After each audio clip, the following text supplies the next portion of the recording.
I was going to say that's not happening with me. That's right. I have to press the button. The light is green. Cue intro. No. Ah! Hi, this is Dale Lear, designer of TRS-80 Color Baseball, and you're listening to CoCoTALK.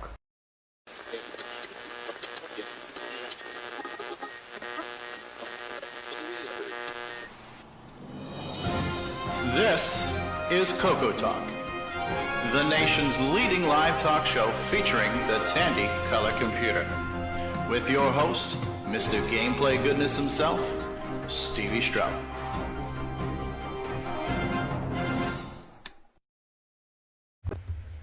Good afternoon, everybody. We are here. The panel is assembled.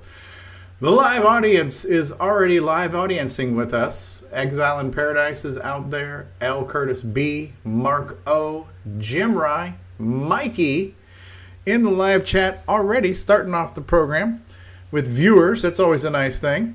Hello, everybody. And I'm your guest host this week. My name is David Ladd. Yeah, so it's good to be here. Let's say hi to our panel. In the top left-hand corner, we've got none other than Rick Ulland. Hello, Rick. Welcome. Howdy, howdy. We got a guy sitting in his new chair, our backup streamer and engineer, Mr. Mark Bosley. Hey, Mark B. Hello. Our Game On guy, Ken Waters, is here, Canadian Retro Things. Good day, eh? Hi, panel. Hi. Good day. We got a guy who knows a thing or two about astronomy and computers, and he's got a lovely wife, and I think he's into Mopar, too. Ron Delvaux! Hello! I have a Rick Ulland starter beer. You get the Rick Ulland starter beer. Right. And we got more people just popping in the live chat here. DeBruce is here. DeBruce Moore is here. Hello, DeBruce. And David Craker has joined us. Tom Erik Gunderson, and now Mark Siegel has joined us. Welcome. On that note, our resident Apple guy and the guy who stays on top of live chat, our chat moderator and link provider, Mr. Marko Verholser. Hello, Marko. Hey there, glad to be here. With a freshly shorn dome, too. Look at that thing. Aerodynamic. Kevin Holloway is here. Hey, Kevin Holloway, how are you? Our foreign correspondent and news gatherer, L. Curtis Boyle. How are you today, sir? How did you know Kevin Holloway was freshly shorn? Welcome, everyone. Paco Otakte and David Ladd have joined us, two of his personalities. Tim Lindner is here. That guy who's playing Daggerath like that idiot from the book, he's out there. We got the music man, Brian Schubring is here. Hey, Brian, you're muted. Hey, I'm not muted no more. All right. Thank you for joining us. Alan, Exile in Paradise Murphy is with us. Hello. Howdy. The Thunder from Down Under, owner of many Ferraris, creator of many games. Nicholas Marentes is here. G'day, Nick. Oops, did I take the wrong turn and come here again? Crikey. And will the real David Ladd please stand up? Hello, David Ladd. Hello, everyone. I hope everybody's ready. Today's show, I'm sure everybody's just got their hands gripping the steering wheel like, oh, what's going to happen next? Let's do it. There you go. Enthusiasm has just turned up to 11. We've had the David boost of enthusiasm right there. And we do not have a guest today. Today we have what we often have, which is what we call, just another show, just a regular show. And on a regular show, there's not much we bring here. We bring you, a couple of talking heads like ourselves. And then what do? We talk about whatever game we played this week, blah, blah, blah, boring crap, right? And then we get into Game On News, more meaningless nonsense. Then we get into the snoozy, whatever, more crap. And then we get into updates and acquisitions. And then we hit the button, Frank. And that's it. So let's just save everybody some time. Let's just hit the button. Goodbye, everybody. Oh, I got to fix that. That was the After Dark outro. But anyways, actually, that's kind of cool. Yeah, we're going to leave it on that. We're going to play us out on the After Dark intro tonight because that was still here from last time. I no longer have to be safe. And yes. No, but we do. And then Mikey says there's no steering wheel here, just a floor sweeping and mopping devices. Oh, so he's got his Roombas and all their kinds of droids. I mean, he's riding a Roomba or what? Yes, or something. Like those cats in the videos? So we don't have a guest, and we are going to get into Game On, but maybe before we do that, this is not necessarily going to be project updates and acquisitions, but is there anything anybody wanted to talk about before we just got into just roll right into Game On? Because sometimes on a show like this, it's like, hey, I'm Bob. Hey, here's the Game On. You know, so maybe we have a little filler content before we go into the Game On. Other than the normal updates and acquisitions, anything going on this week? I'll give you an example. I saw The Batman, so the new Batman movie. Anybody else got anything going on this week, non-CoCo related, or just for filling and killing time? I've got a little notation. What is that? We're on episode 252. Yeah. Chrysler has the 252. Chrysler has the 252. Cubic inch. Oh, yeah. Oh. There you go. There you go. MarkO, what were you going to say? Oh, just got back from a week at Disneyland, actually, 3 days and a couple travel days. But anyway, I took the granddaughter, first time ever for her, 14 years old, really loved it. Nice, nice. Did you see Steve Bjork while you were out there? No, I wish I would have. He loves that Disneyland. Yeah, I know. I was thinking of all the stories he's told about the various stuff, like the Haunted Mansion and stuff. Yeah, yeah. Cool. Yeah, saw some of your pictures on Facebook. Good stuff, good stuff.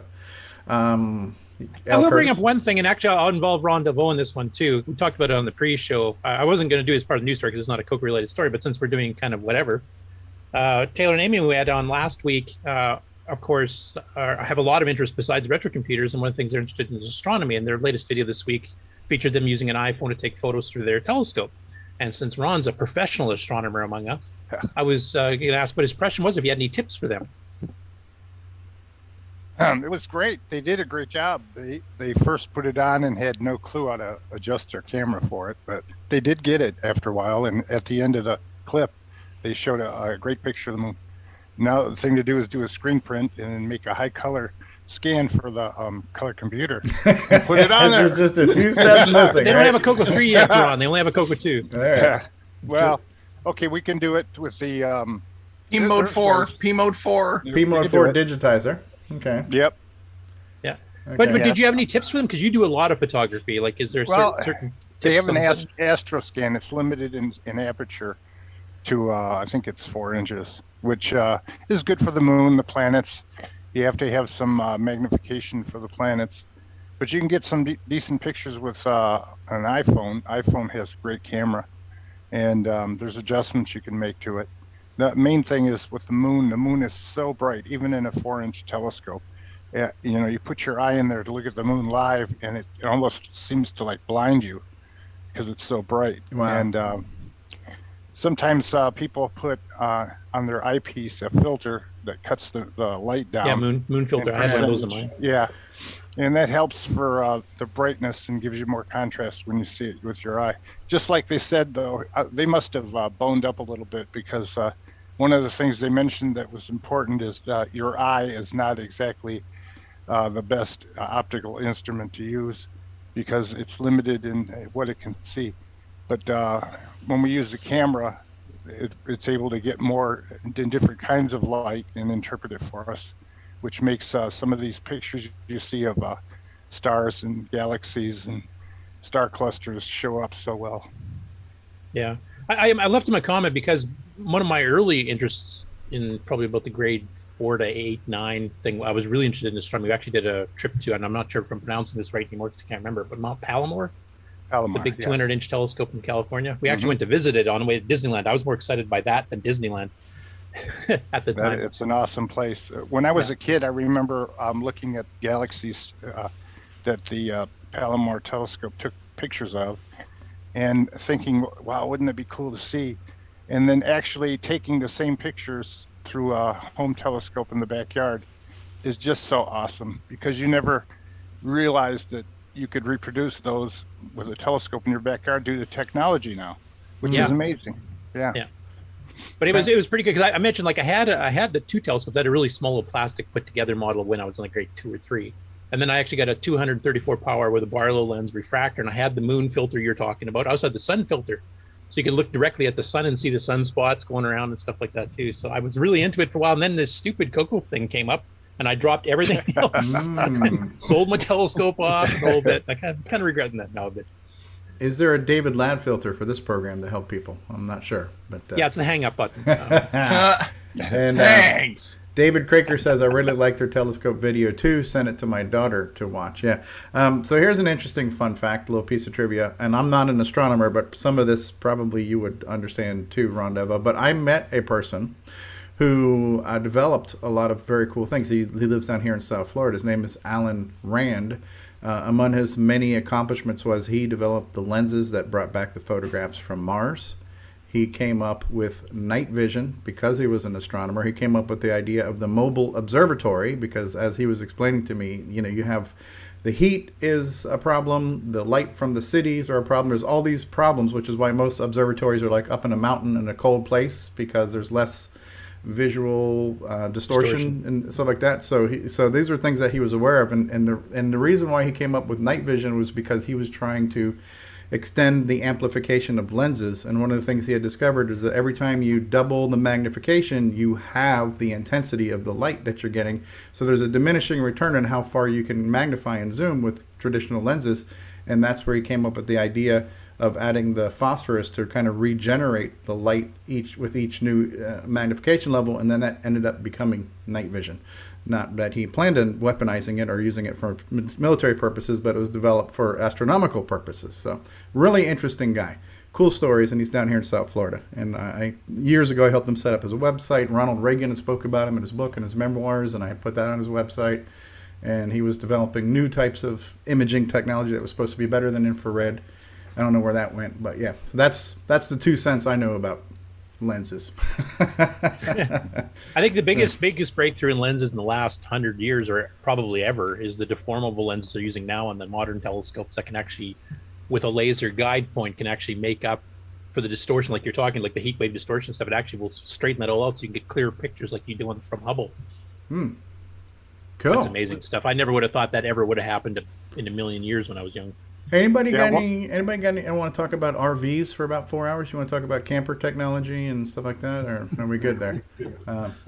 We don't need a telescope to see David Ladd. Thanks a lot, Nick. A star in his own mind. Really? I think I'm going to crawl back in my corner. All right. Well, we I stalled. just said you're a star, David. I wasn't kidding. We've stalled enough. It's time to get on with the show. We will move into everyone's favorite segment of the show. We're going to get into the Game On results, the high score challenge results, the game we played this week. I don't believe we have an on-topic CoCo Thoughts, so I pulled one from the archive. I pulled one of the greatest hits of CoCo Thoughts. So we'll start off with the CoCo Thought. We'll get into the Game On results. And Mikey says he would like more Drivewire talk. Okay, we can do that. All right, so here we go. Let's get some CoCo Thoughts and then some Game On results. And now, CoCo Thoughts by Samuel Gimes. If the adapter that lets your joystick work with CoCoMax is called a high-res joystick interface, why is the one that lets you use an Atari joystick not a low-res joystick interface? All right, it's time for Game On results with Canadian Retro Things Ken Waters. Are you ready? Here we go.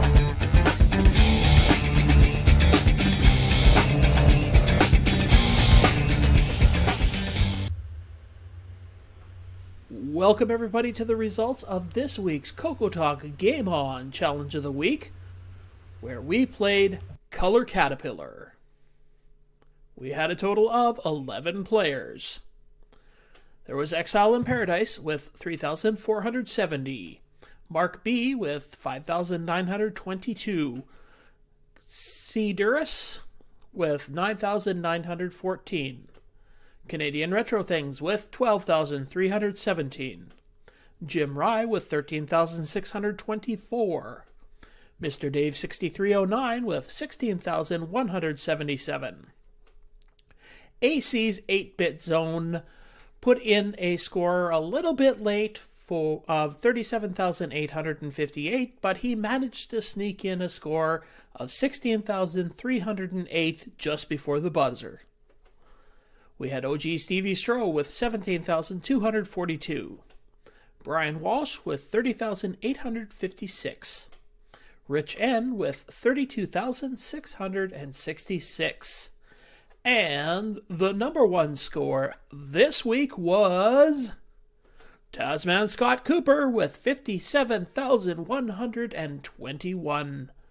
Thanks to everybody that played, and we will see you next week. Ooh, very dramatic reading there. Good stuff. Nice contrast. We were able to see the foreground and the background there, and that's a nice excellent. That's what I was going for. Yeah, it's a beauty, eh? Tough game. Wicked tough game. It got really fast, really hard, very quickly. It did, yeah.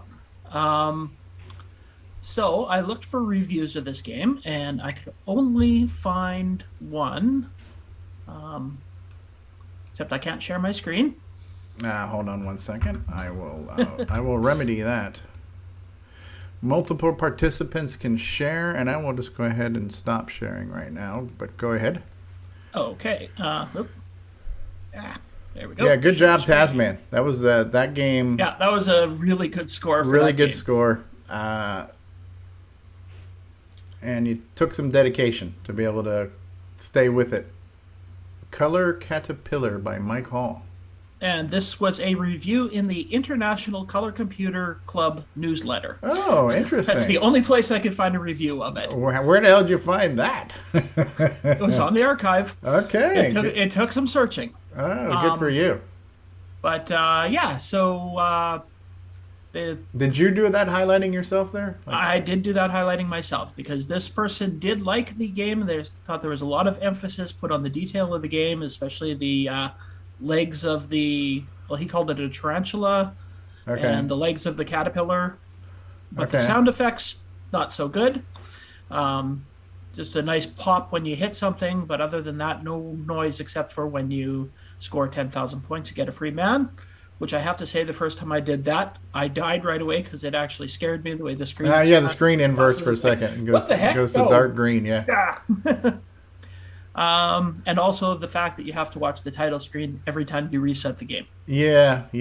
And no high score. It doesn't keep a high score. No, it does not keep a high score. Yeah. But otherwise, he said everything else about it was excellent. There's 32 levels of play, and this is a faster game than any of the other versions he's played. Very true. So, very true. Although, also one thing that I found interesting in here is I tried loading the archived cassette file. Because he said in here when you load the cassette file, it had a title screen while it was loading. But did you do it on real hardware or on an emulator?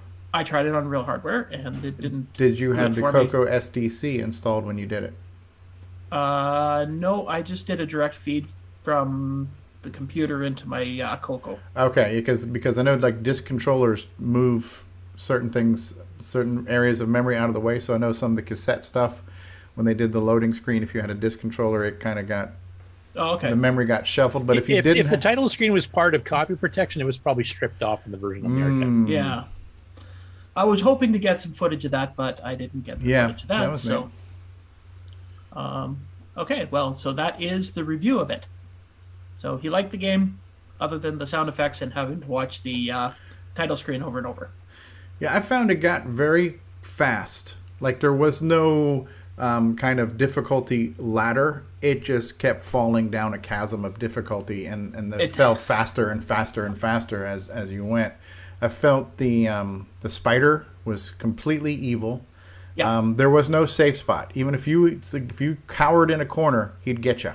He would chase you around. He actually chased you around the screen, not like the other. Unless he was up high. If he wasn't like up high at maximum height, he had very little chance of actually shooting him. It felt like. Yeah, because he would go along the bottom and skitter along until he hit you. Yeah. No, I haven't played this game in a long time, so I've forgotten a lot of details of it. Does the spider just go from one end of the screen to the other, or does he start backtracking? No, he chases you all over the screen. If you go under him, he'll backtrack towards you. He goes in whatever direction he's evil. You are from him. He is completely evil. Yeah. So you really got to get under him first thing and shoot him while he's up in the air. I actually had what I thought was going to be a bug, because you remember the old caterpillar attack by Tom Mix software? You could get like a centipede head stuck between mushrooms and it would just kind of bounce back and forth and never move. I had a little cluster kind of pinned in the corner. I'm like, oh my God, this is great. I'm going to farm this whole screen and I'm going to just shoot everything out of the way. And then when the spider comes by, the spider actually wipes out the mushrooms and frees them. So, but I did have what I thought was a nice little... I had them stuck and I could play around and stuff, and it didn't last very long. Yeah. But yeah, for tips and tricks on this game, definitely kill the spider as quick as you can when he comes on screen. All right. Do you have any gameplay footage there, Ken? Or? I don't, actually. Nobody posted anything this week, and I didn't have time to record anything, so. Oh, okay. Yeah, it was a really good clone, though. It had all the main elements. It had the falling, the things that fall. The flea, right. Yeah. And then that did create the poisonous mushrooms. I don't know that the thing actually needed that mushroom to speed up. I think they sped up on, it kind of seemed to speed anyways. up randomly. They would speed up in midair without touching anything.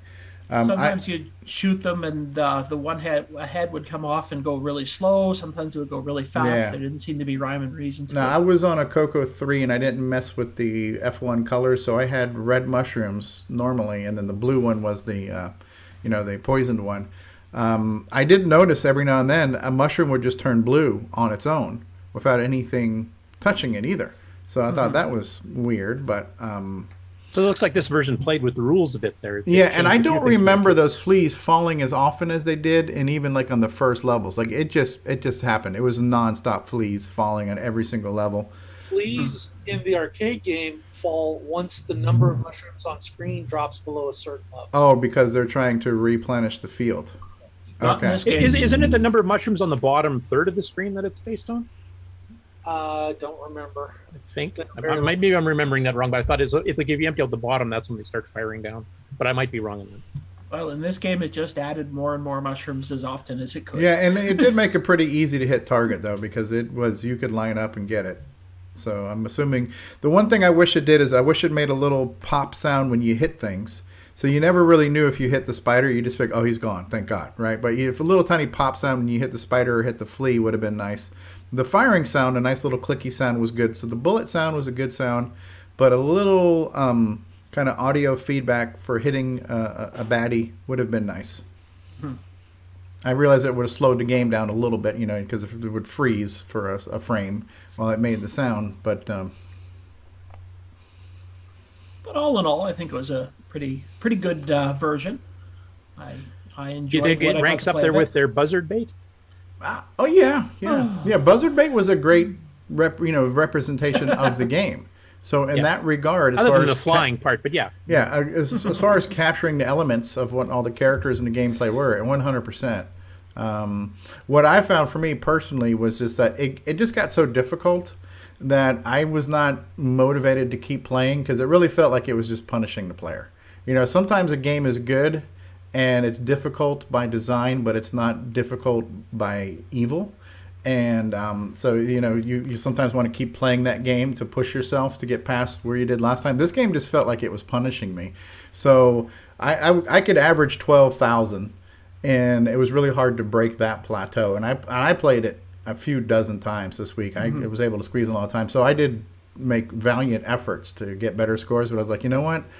I just don't want to force myself to play this game, because it doesn't feel like it's... I don't feel like I'm being rewarded by this. I feel like I'm being punished, So I'm not complaining. This is not hating. Just kind of my opinion. In some games you just don't want to play them just because, Like Donkey King would be a different story. That was an evil game, but you really wanted to keep getting to a new level. You wanted to keep saying, oh, I could do a little bit better. I know the game is evil, but I could do a little bit better. This one is like, no, the game's just evil. So I can't imagine what that game would have been like when you hit level 32. Yeah, right. But one of the things that I did find, and I think Mark had the same problem, once in a while when you hit one player, it would actually start a two-player game. If you didn't have two joysticks plugged in, you'd have to unplug your joystick, plug it into the other port, because it wouldn't start without hitting the fire button. That sounds like it's time for a product placement. Yeah. Yeah, I did. There's nobody here to do a product placement. I did have to use my Joey joystick switch as well because I was playing around with a few things. So, yeah. I was using VCC, and it would just both joysticks were on anyway. Yeah. Yeah, but, this. I got my absolute best score as a 2-player. Interesting. Well, yeah, but you combined both scores. No, that would have been even better. Doing some fuzzy math on that one, huh? Yeah, but then I didn't get a screenshot of it quick enough. So. Oh, right. I tried the emulator route, but getting a normal like Xbox style thumbstick controller was not well for this game. This game did not. Yeah. This game needed a super fluid ability to move around, so I had to bust out real hardware to play it.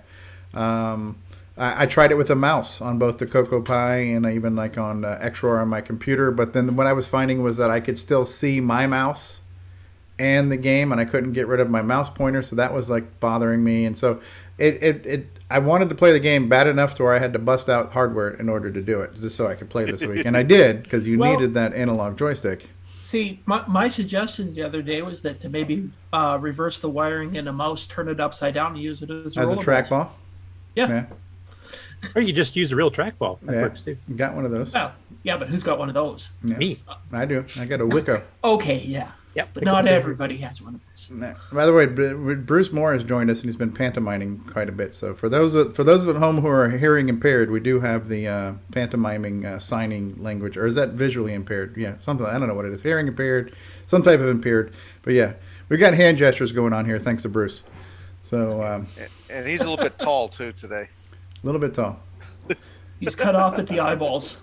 Yeah. I see Brian Schubring's actually demoing the game if you want to see some live video footage. Oh, there we go. Brian, we the can music highlight man, that Schubring. just to show. Pew pew pew pew pew pew pew pew pew pew pew pew pew pew pew pew. Yeah, I'll spotlight that for you. There you go, Brian. There we go. This is the game that we played. Color Caterpillar.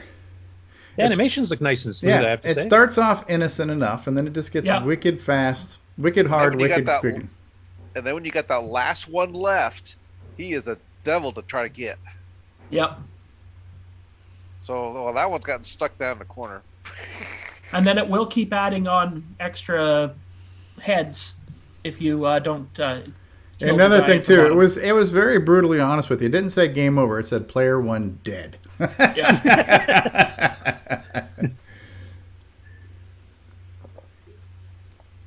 yeah, I would say that removed all doubt. Yeah. As a game, I would not have been disappointed to have this as a game. No, it wasn't. It wasn't like they took your money and run type of game, but it really gave you your money's worth. It gave you your challenge's worth, I should say. Yeah. You really had to work for it. You really built that hand-eye coordination playing this game. I have a question for Nick Marentes here, because Soft Sector Marketing is also the ones that did Caterpillar, not Color Caterpillar. Caterpillar for the Tier City Model 1 and 3, which was a very popular one. I remember big ads, 480 micro. Nick, did you ever play that one, and how did it compare with the CoCo? I know, I never played that one. No. I do remember when they came out, same company. That's why the name looked familiar to me, but I never played the game back in the day, no. Did you have a different favorite Centipede clone on the Model 1 3? Or just never liked Centipede? I was never really a fan of Centipede. Oh, okay. Translation for the folks at home, he sucked at it. So. I spend my time debugging, so the last thing I want is a game with more bugs. Oh, I see what you did there. And I approve. I'm Steve Strobridge, and I approve this message. So yeah, so that's good stuff there.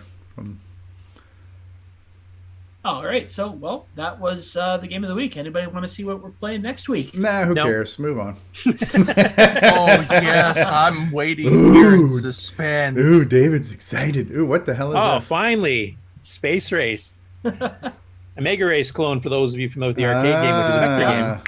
So, well, you just it went away so fast. And you. Oh, sorry, I was bringing up the title screen. Okay. There. So, Space Race. And now you may recognize one of the authors here. Rick Lamont from a CoCo 3 game. Rick Lamont and Darren Stinnett. Darren Stinnett is one of the authors of Thexter. Okay. I recognize the name Rick Lamont. I'm trying to remember what else he's done. Lancer is one of his. Okay, gotcha. The better, Joust clone until the transfer. I'm just going to throw this out here as a shameful promotional opportunity here. I have this video on one of my DVDs that has exclusive gameplay footage, not available anywhere else. I think that's on my second DVD. But I did play this one. I don't have a YouTube video for it, but I do have this one on my exclusive CoCo Gaming DVD.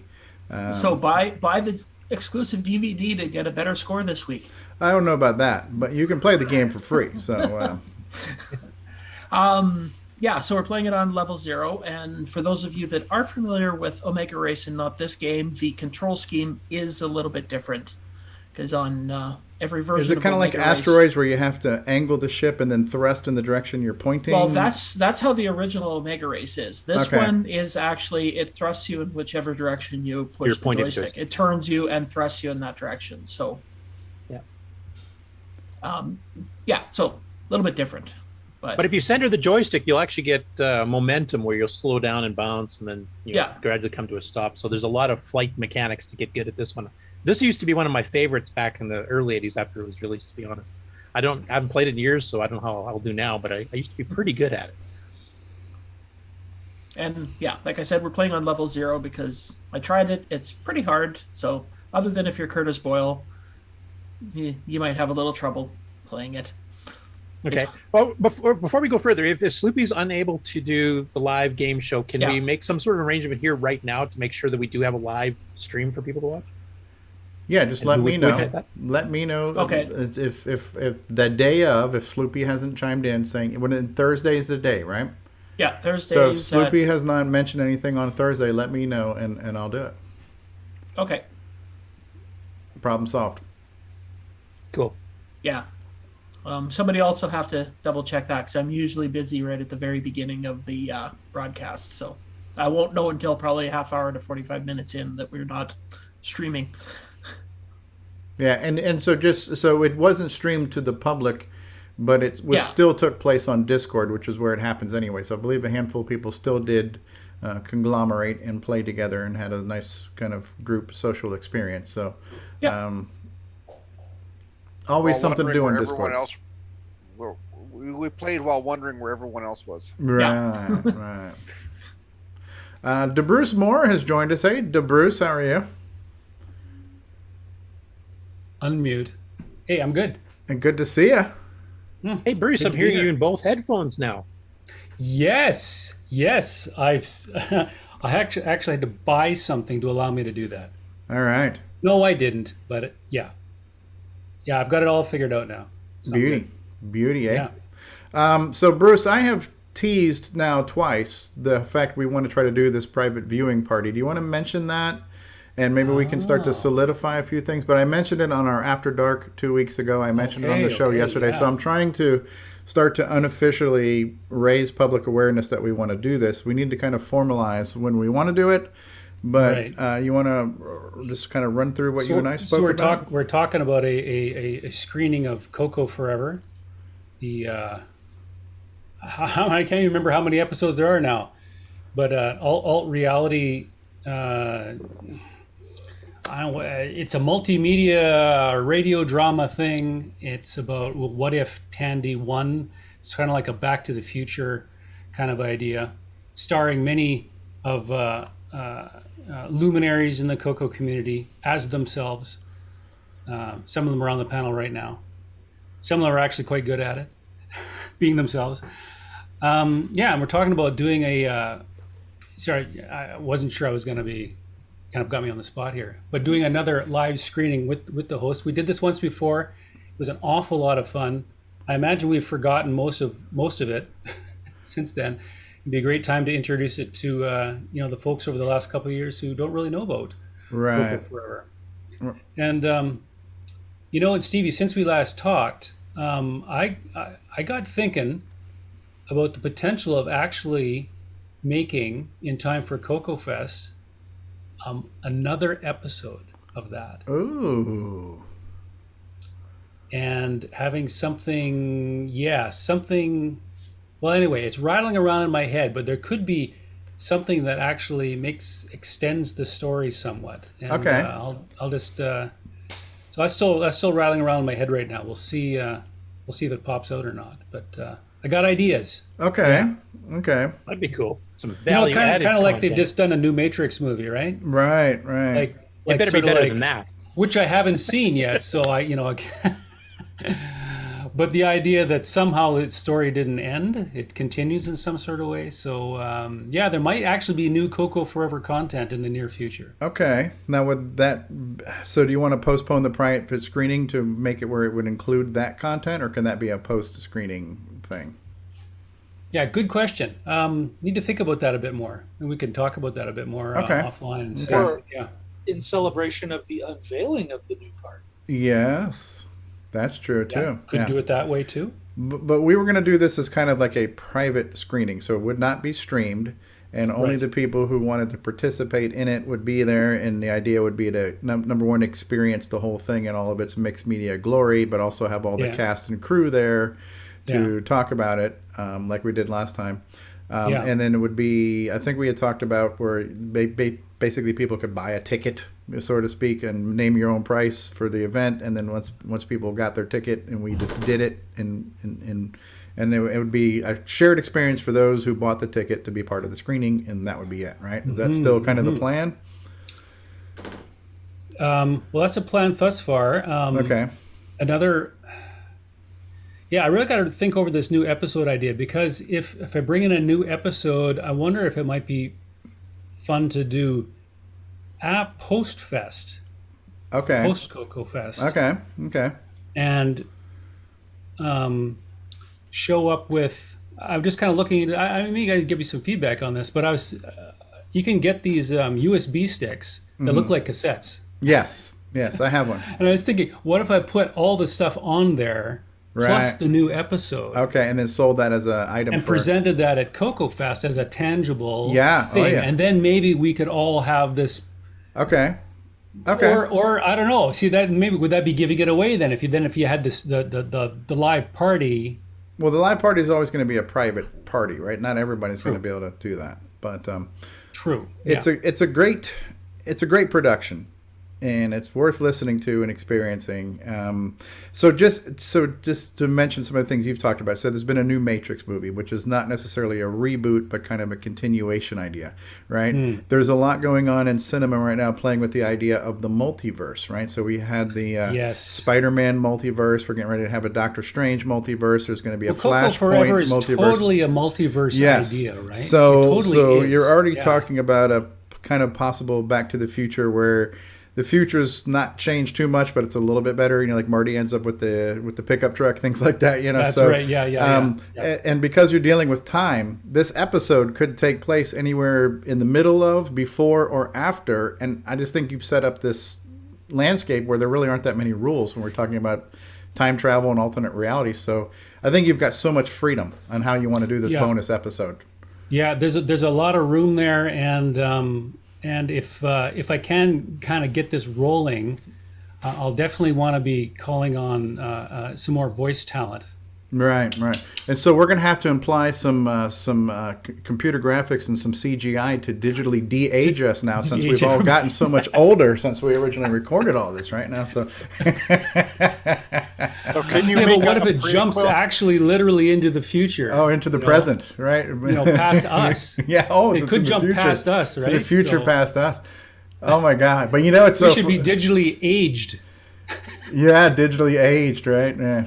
Yeah, Some of us have a good analog head start on that already. So, Ron, you had a comment, or So a prequel would work or couldn't work, or in the future or in the past? I don't know, however you say that. could a prequel work? You know, at a point in which you start your show, the thing, can you go backwards? Maybe not. Well, again, you because mean we're fork dealing off another timeline? You totally could. Yeah. You totally could do that. Yeah, that would- absolutely. And then you end up reinterpreting the whole thing based Right. on that. Right. Yeah. So there's a lot of possibilities here. Right. When But you the thing that I find particularly fun about this is imagining. Well, we've got what we've got with the CoCo community, and it's a lot of fun. And imagining the what if this, what if that. We always talk about that stuff. right. What if the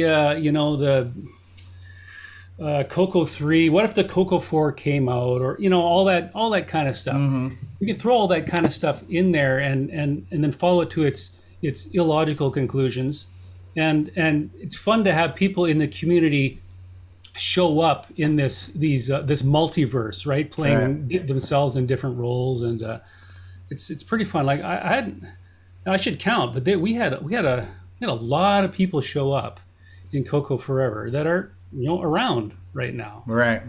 And you've had a few suggestions in chat already too. Mark Siegel himself said maybe the deluxe CoCo was actually sold. Right. And then Exile in Paradise, Mr. Alan Murphy there. MC10 Forever. The CoCo is eclipsed by the MC10. Jim Gerrie deposes President Adams. Oh, wow. Well, could you imagine where you end up in a situation where you're actually presented with a bunch of forks of reality and you have to pick one? Right. You could actually line up a bunch of these. Which one? Oh, okay, I better shut up before I... Right. These are great ideas, though. I like it. You discover the CoCo 2 had a 256 color mode. Oh, Mark Siegel would be, let's get him in on that. Yeah, Mark, hey, Mark, if you're interested in joining in on that one, we'd love to have you on that. Yeah, to say, maybe, Mark, you want to appear in this as a version of yourself? We had Rick Adams, but we have to change everybody's name just a little bit. The names so he was are Dick changed. Adams. Yeah, their names are changed to protect the guilty. All right, so yeah, President Dick Adams was Rick Adams. Yeah, stop right there. And who was I think it was Steve Bork, right? Steve Bork. I can't remember the names they gave people. I just remember you saying you were waiting for the next episode to see whose name was going to be mangled next. Right. Well, Grant Leedy makes an appearance actually as Greg. Which he still does to this day on the show. But yeah. Well, see now we can. The great thing is when you're dealing with this timeline, we can have little mini episodes that take place in between things. Like we got to have an elevator episode. We're gonna have a Nightmare Highway episode and an elevator episode. Goodness. There's so many things you can do at this point. And here I was thinking of just doing one episode, but there's so much Jason says we could call you B. Drew S'more. Or no elevators. Maybe. No elevators. So David says no elevators. So the Nightmare Highway needs to weave its way into there. Oh my gosh! There's three other people that get to vote on the elevator, so don't take David's word yet. Stuck in an elevator. Okay, this is. I'm glad we're talking about this because there's there's a lot of potential. This is a whole pitch session here. We're brainstorming. We're spitballing. So this is called feature creep. Yeah, the feature creep. I was thinking of one episode, but there's potential for like almost a whole new show. Oh, we got a request to get Samuel Gimes in there somehow. I mean, you could have a whole timeline with COVID going in there too, just to bring it up to modern times too. There's a whole kinds of things. Well, I know when Stevie was doing his improv in the early episodes there, he was talking about you just started talking about the Russian mafia or something, right? Yeah, There's some sort of weird thing going on there. And was even talking about, because I was just riffing on like how YouTube would want to copyright anything had other copywriting sounds, but I even predicted they might copyright smells at some point in time if we had smell-o-vision on YouTube, So yeah, I was just kind of riffing on how, copy bots want to go after everything, so. Yeah. Well, yeah, anyway, so yeah. Sorry you've been denied because we detected Chanel number 5 in the background. Yeah, right? Maybe we could have a color computer use the WeFax program to predict the heat. Ron said WeFax. Everybody take a drink. So. It's officially after dark. Well, then I guess we need to bring in the ESP8266-01. And then we have a request from Mick Marota, works at Tandy, and his designer says his name 3 times. And if the designer say his name 3 times, he comes up with a new idea. Mick Marota. Well, I'm glad we're recording this. I'm going to have to go through and take note of all the ideas and see if anybody coalesces. Yeah, there's so many. Into something. Because, the story ends, right now it ends on a slightly better version, well, maybe even a lot better version of multiverse version, but well, okay, yeah, I better not say anymore. I don't okay, right. I don't want to wreck anything. Well, this is a good time for somebody who has not experienced the CoCo Forever to go get a copy from cocoforever.gracenote.ca, right, from DeBruce Moore's website. Yeah. It is an augmented reality thing. It's got media, it's got audio content, it's got CoCo Choose Your Own Adventure style content, it's got some PDF content and JPEG content, some video content, so it's got multimedia. It is a very well produced story. It's a great experience.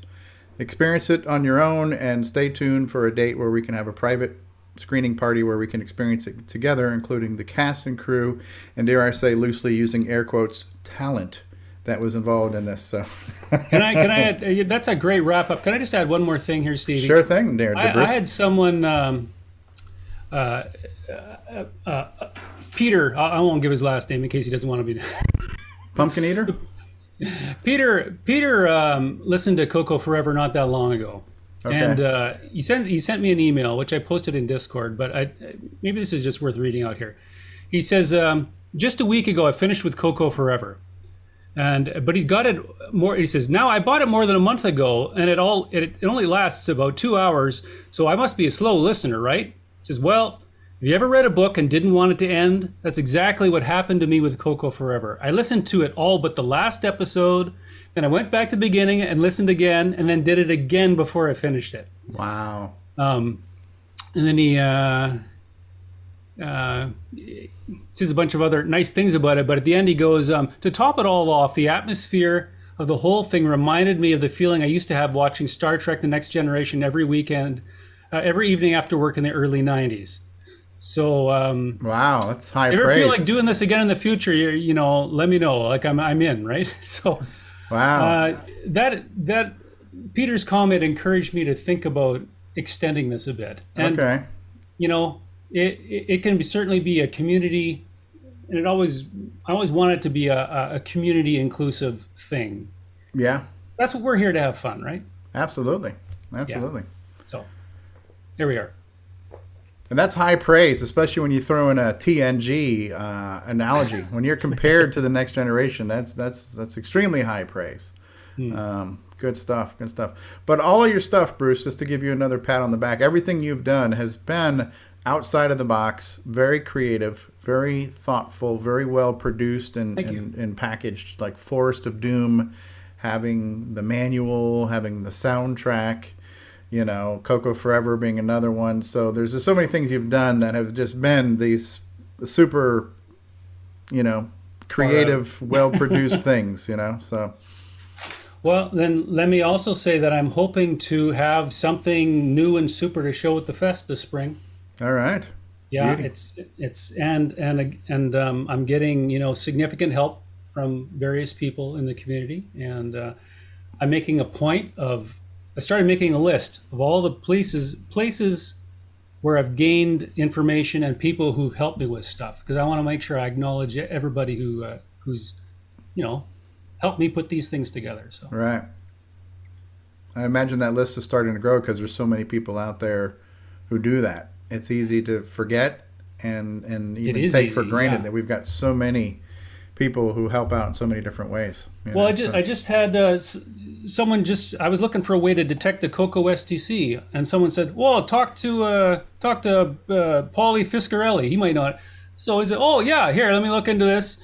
Here's the long version. And here I compressed it down into 2 lines of basic. I was like, holy crap, thank you, man. Like, it was just, and he just hands it to me. And it's like, that's fabulous. Helping each other create new content. It's awesome. Cool stuff. All right, well, I'm glad you popped in. So, good stuff. So we just did the Game On results. We know what the game is next week. We have more Game On news and whatnot, what have you. Do we want to maybe run a couple of commercial breaks before we get into the Game On news and regular news? Does that sound good for everybody? Sure, sounds good to me. I can get a copy. All right, so we're going to run some spots. You can be able to hang out, Bruce, or you got places to be? You're muted. Sorry, no, I do have to run top of the hour. So all right. I'm glad you could stop by. It's good seeing you. Yeah. All right, so we're going to run some breaks here, and we'll be back, kids, after these words.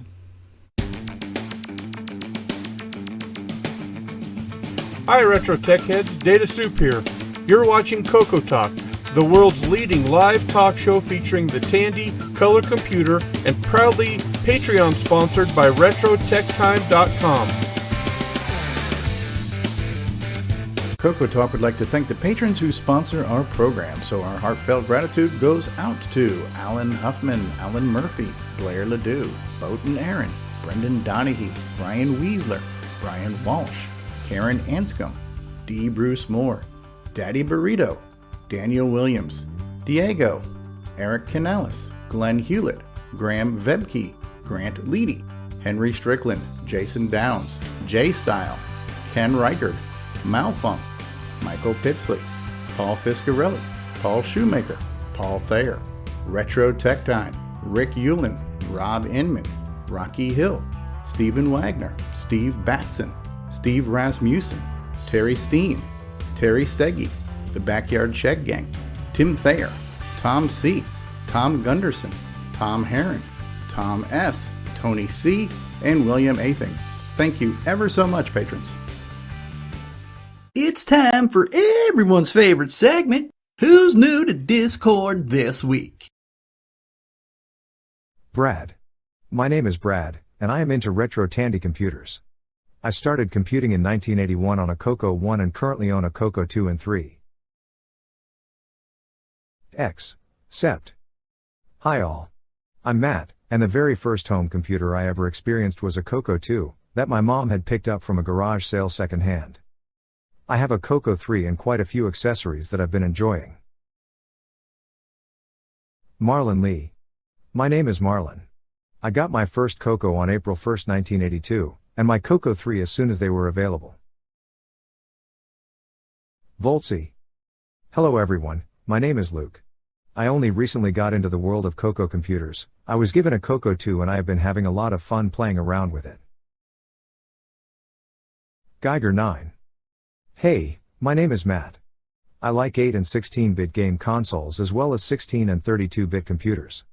I had my first computer at 5 years old and it was a Tandy 1000, so I missed out on the 8-bit computers. Zyson. My name is James. I'm interested in the 4th programming language. I am also interested in learning more about the Nitro S9 operating system, as well as Legacy 6.8K and OSK systems. Lyric. Hello, Lance from Missouri. CoCo 2 and 3 user from way back, still have a working CoCo 3 and doing a lot of emulator stuff. Joker. Hi, my name is Troy. I'm pretty much into all retro computing platforms. I joined to learn a bit more about the CoCo platform itself, and dev tools while keeping up to date on other new and interesting developments. Iridian. Hi, I am Alex. I have a CoCo 64K and some retro game systems I am setting up at home. I am looking forward to getting the modem for the CoCo working and want to achieve a working CoCo on my HDMI setup. Peachhack now. Hi all. I'm Peter. I have a whole pile of vintage stuff. Relevant here is a CoCo 2, 3, and FPGA. Back in the day I was a Model 3 and 4 user and just observed the CoCo from afar. The Dude. My real name is Matt, and I am from Arkansas, USA. Hope to learn more about the CoCo as this will be my first. Loving it so far.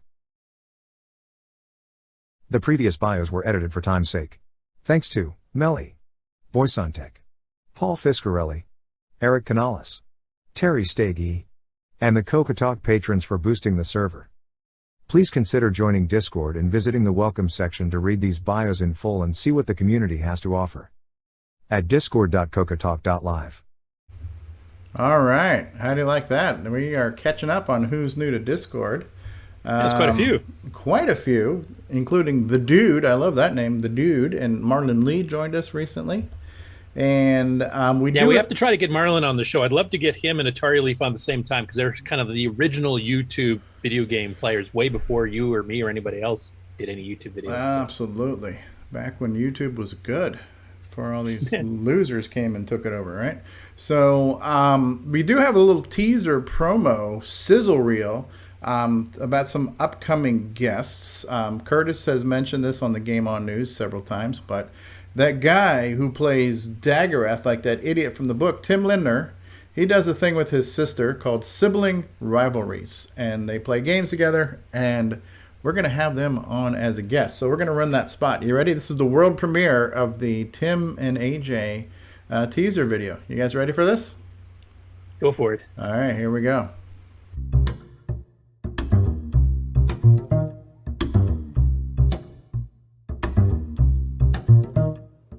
AJ, want to do something fun on March 19th?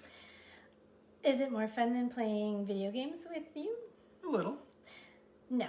Nah, just kidding. Of course I want to do something fun. We're going to be on an interview show. Ooh, is it going to be Ryan Reynolds interviewing us? It's going to be L. Curtis Boyle. And they're both Canadian.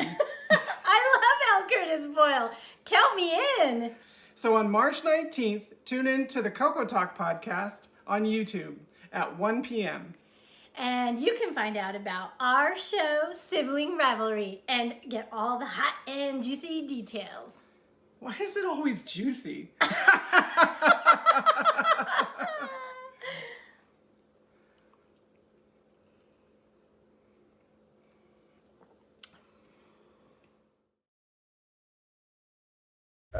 Oh, they went there with the coconuts. I love it. Oh. Yeah. Follow up to last week's interview. More coconuts. They went there with the coconuts. Why is it always juicy? Oh, that is so good. Oh, and so by the way, be a fun show, just like last week's show, I think. Yeah. Hold on. Yes, my microphone's coming in kind of hot, I think. But yeah, so Tim was mentioning that was a reveal because I don't think AJ has been on camera in any of their the videos they've done on YouTube. So so that's cool. And then which one was AJ? The one with the long hair. Okay. Oh, you're right. Yes. Oh my. Now, for those who've not seen the show, I will mention the Sibling Rivalry show is basically the two of them playing video games together, old retro games together, usually combatively, sometimes cooperative, but they have to be two-player games, basically. It's not like take turns. And they cover machines other than the CoCo, but since they both grew up a bit with the CoCo, there's quite a few CoCo games on there. They also do Intellivision, which is another one they had back in the day, and they've done some others too. So it won't be strictly CoCo related, but they've had a fair bit of CoCo content, and it's just a fun show where they start blaming each other for screwing each other up in the game, etc. So it's true sibling rivalry. It's good stuff. And the Taylor and Amy show just chimed in saying, we started a coconut trend, and absolutely you did. You did. I believe everyone should drink, all beverages should be consumed via coconuts from this day forth. Let's put this forth as a decree, and put it in stone. Hence 2-4, that's what it shall be. And failing an actual coconut rum paralyzer is pretty good, so I will mention that. Ooh. All right, well, we're back, continuing the Game On with some Game On news. L. Curtis Boyle, have you procured any gaming news for us this week? A little bit. So there's be some stuff here I'll be talking with Ken about, so Ken, just to prep you. Because I never worry about this kind of stuff.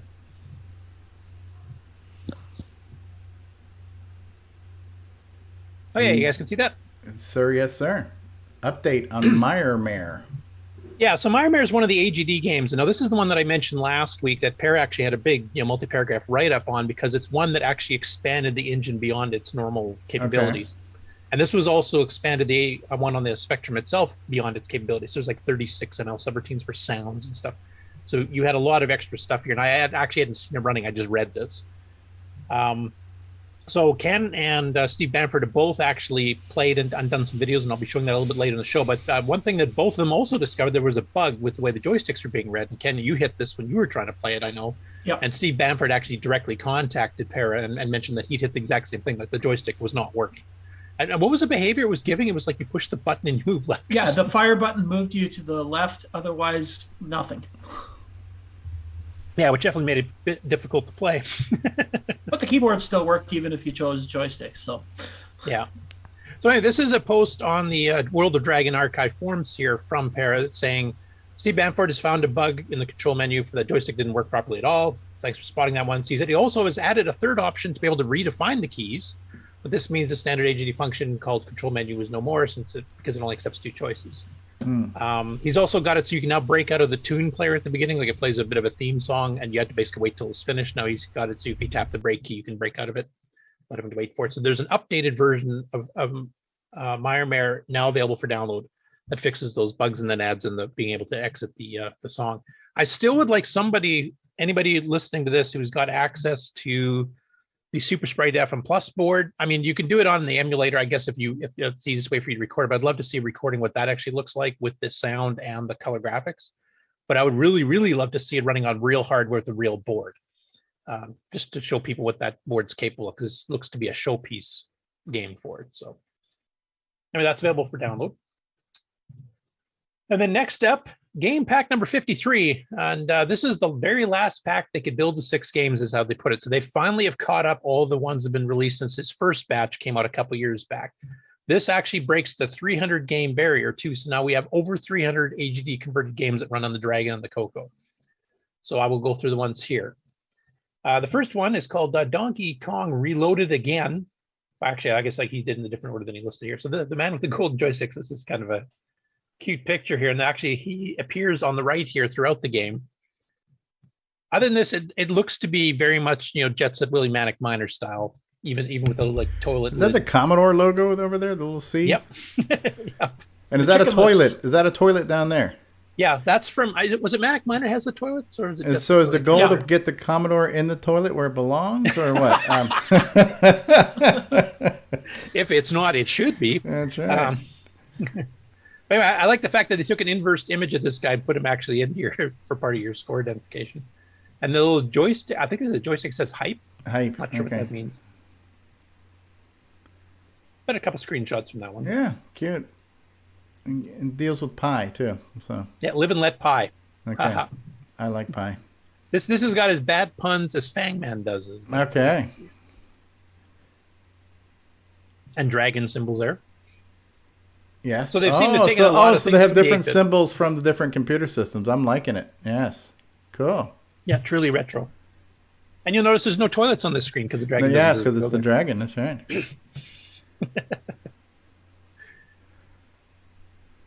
Okay, so this is the Donkey Kong reloaded one. Okay, so how Reloaded high again or something can like that, you Jeff. get? Okay, so here we see Mario down there on the bottom, and we've got some barrels and some fire. The graphics look pretty good. You can even in black and white, you can kind of tell what's going on here. Yeah, now because this is using the actual AGD engine, it doesn't have scrolling and stuff. So obviously they just switch screens, and they've definitely zoomed the graphics up a bit, so everything's larger, so you're not seeing as much of the girders and that that's you see in fine. the normal. That's fine. It But works. that means the gameplay is going to be a fair bit different too. So I'm really curious, how this one actually plays. That's an interesting approach. Instead of seeing the whole playing field on one screen, you're kind of panning through it.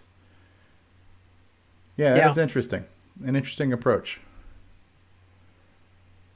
So yeah, if some people want to actually go through some of these AGD games, I know Ken, you actually have gone through a few of them yourself now, and you've got a few favorites you picked out in your video. Will be coming to later, but I would love to see what other people's favorites are, and then maybe make some of these, the game on challenge at some point here. That's what I'm looking through it for. Yeah. How far have you gotten out of the 303 that are in there so far? Oh, I've tried like maybe 20, 25 of them. Got a little bit of ways. You're off to a start. You got to start somewhere, right? Maybe just do them all in a row. No, I'm just kidding. Oh, there we got fire. Yeah, one way screens. That's new. That's not in Donkey Kong. Okay. Forward to the past. This almost looks like CoCo Forever here. Like it's kind of almost the same Forward to the logo. past. So okay, looks like a Dalek down there with its plunger and everything. Yep. Yeah, that's what I thought too. There could be one that's officially too. Clock. No idea what's going on there, but it's probably worth looking deeper into the vortex. That could be any one of our episodes. I would call our episodes rock bottom. That's what I would call. Mabus Mania. Is that the one that they had to patch or no? That's it. No, that was Mayor. Okay, man. Okay, Mabus Mania. All right. The hell is going on there? Looks nothing like the freaking redneck they have on the title page there. Yeah, there's a fail on a keyboard or something. Ah, okay. That might be a Commodore booting. I'm not sure. Okay. Here they got a Game Boy with a Pong game playing. Okay, on it. yeah, neat. Floppy drive. This definitely seems to be retro computer oriented again. Absolutely. Which is cool. Yeah, that's cool. Yeah, Commodore jokes aside, actually, I really like this stuff where they put Yeah, in all the. I do like that. I had an idea to do something like that too, where you make like a Space Invaders style game, but your spaceships and your enemies are like Atari logos and Commodore logos and things like that. Yeah. Yeah, somebody did do that a long time ago, but I don't know what happened to it. It was a project underway, but I don't know if it ever got finished.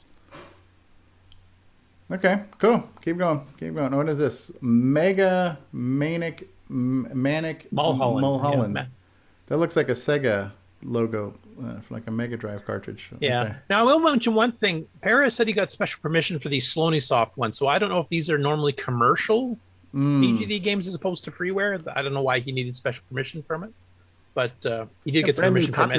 There's multiple games by the same. Maybe it's the thing where they would prefer you get it from the source rather than it being distributed. So maybe he got permission to distribute it as part of a package, or collection. Did you, Mark? Were you saying something like you know what's going on there? Oh no, just it says copyright 2021, so they're brand new, obviously. Yeah, a lot of these are. Oh, I get a picture of David Ladd right there. That's cool. And that was at a little cop on a. Okay, on a little scooter vehicle of some form. Okay, interesting. Well, I like this level. Well, this is new.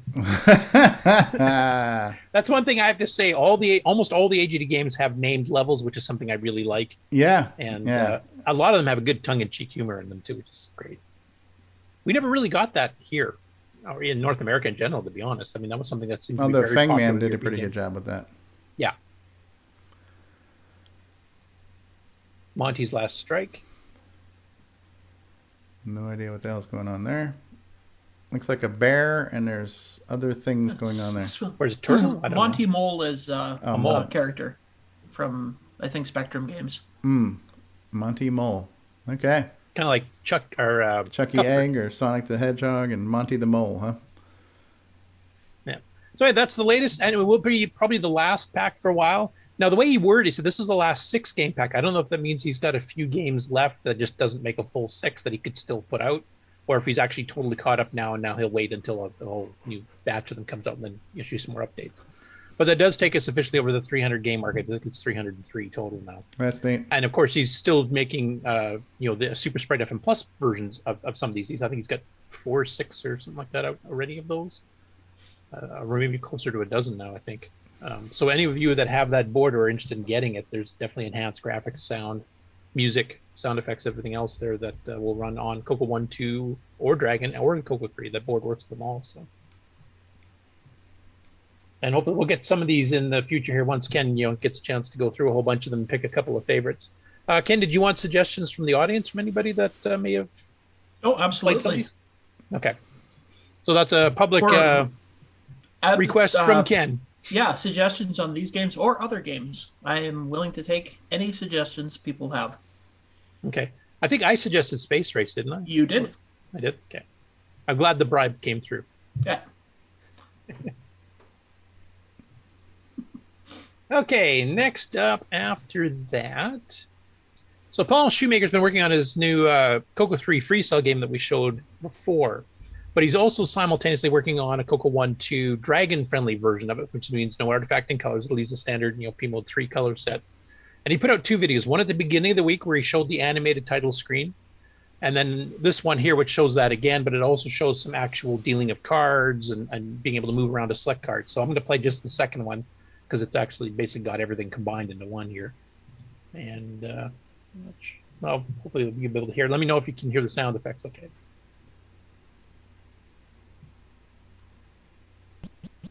Yeah. You can turn it up a little bit. It's not terribly loud.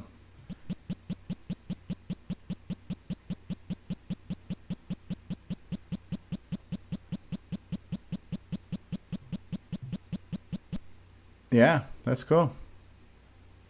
And with only 4 colors, we've got everything we need. We've got a neutral background. We've got the card face, which is yellow. And then we've got, in order to represent the black and red suites, we got blue and red. So the colors serve the purpose of a card game perfectly with this limited palette. Yeah, and the limited resolution. This is only 128 by 192. Yeah, no, really good. Really, really good. Yep. No, actually, I should maybe I'll rephrase that. I'm not sure if this is 128 by 192. This might even be 128 by 96. I'm just looking at the P mode 1 pixels vertically. If that's the case, if he's making it a 128 by 96, that's the res of the 16 color mode on the CoCo VGA. So we might translate these to 16 color, but it's also a mode that will work on the MC10. Okay. So maybe he's holding out to be able to have a port of that done as well. I'm not sure. Okay. Paul, if you're out there and you want to let us know, please do. It is beauty. It is total beauty. And also, once again, to reiterate what we said when we mentioned his CoCo reversion, this is the first time he's attempted a game completely in assembly language with no basic. Yeah. So that's pretty good stuff to get this far along in the project already in the span of like 2 weeks. And he's doing multiple versions at the same time. Yeah. He's a machine. Yeah, he's going to be the Jim Gerrie of the card playing CoCo world. Oh, yeah. Here we got Rick Adams. He fixed some more bugs he found in, how do you pronounce this? CoCoTALK? Sure, we'll go with that. So he had a couple of bugs here, and I actually mentioned in the comments, problems with the word validation, the alphabet guide. I think it wasn't a complete bug. It only reached it if you hit the end of the word table. It skipped a word or two or something, I think was the technical explanation. But basically, once my work frees up here, I'm probably about 3 or 4 bug fix revisions. And revisions, I should say, because he's done some updates that are not bug related since I did the Nitrocine version. So I'll try to catch it up at that point. So I'm kind of glad I held off because there's been so many updates. You know, almost every week there's been updates to it, so I can do it all in one shot rather than having to do it constantly. But it's a fun little game. I don't know if you played it. I know, Stevie, you mentioned it was a game you would never have played the big popular public version. Yeah, I would. Yeah, but once it's on the CoCo, now it's interesting. Yeah, exactly. And to be honest, I was the same way. I'd never played the original either. So anyway, that's available for download on Facebook right now. It should be up on the archive fairly soon. If it isn't already, I didn't check this morning because he basically keeps it up to date on both. And you can also get directly from his GitHub here. Link provided in the Facebook posting. If you don't go on Facebook to get this, you can actually just go on Discord. And I think Rick posted the direct link to his GitHub on there as well.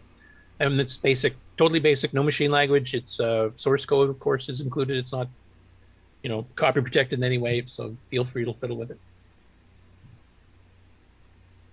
Next up, Erico Monteiro has been working on a game that originally started as the 1K Space Invaders from the ZX or ZX81, I think was the original. And he's kind of gone and just, trashed the whole 1K thing because now he's really expanded the game. He's been doing a lot of what he's famous for, a lot of these low-res animations that just look awesome. So he's got some up here that are just animated GIFs showing how it builds a monster getting bigger. And then he's got some actual gameplay footage a little bit later, so I'll show you each of these just to give you a quick little... Yeah, I was really impressed with this. These are the different configurations of the bosses. And how it's like building out in stages. How it kind of grows and evolves. Yeah. And then he's got this one here. And make it bigger if you can. I'll try. Sometimes that works. Okay, yeah, we can see it. Okay. Oh, he can move the ship, and he's got a flame beneath the ship. Yeah, I'm just going to restart in high def here because it's kind of blurry.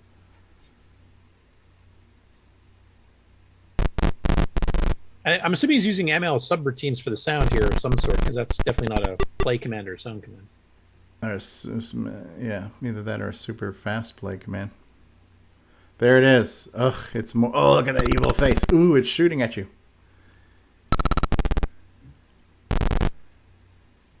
It's amazing what he's able to accomplish in such a limited res. Yeah.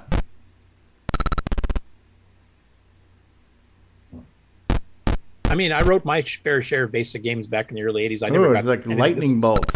And now it's like starting to morph above its head. Lightning bolts and laser beams. He's even got a scramble type map in the upper left corner. I believe that greater than sign is actually your position in the map, and each plus is a checkpoint or something. Okay, what did he do there? Did he just shoot it in the chin? Seems very biological, you know, very organic looking. I don't know what that red square in the chin means. Like if that was a direct hit that was scored on it, or I'm not sure. But it's super that lightning cool. effect's pretty cool. Yeah, though. and now we got some claws coming up from underneath or something. I don't know if that's. Yeah, I think he mentioned the claws in specific. And they're coming in on you now too. They're like kind of closing in your space to move and dodge and stuff now too. Yeah. This is like a mega epic boss. Which honestly, we don't have too many CoCo games that have the mega big bosses that became popular in the 90s. Right. Or late 80s and 90s. We have a few, but not too many.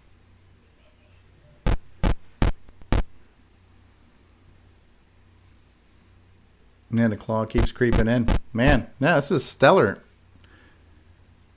It's just things we've never seen before, you know? Yep. And I think the color of your ship is reflecting how damaged you are. Ah, okay. Or it could be a weapon power-up or something, I'm not sure. We'll have to get Erico back on the show here to kind of discuss it in a bit more detail. That's cool. You want me to run it out or just No, that's stop fine. it I now? think we've seen enough. Okay. We get the point here. It is neat.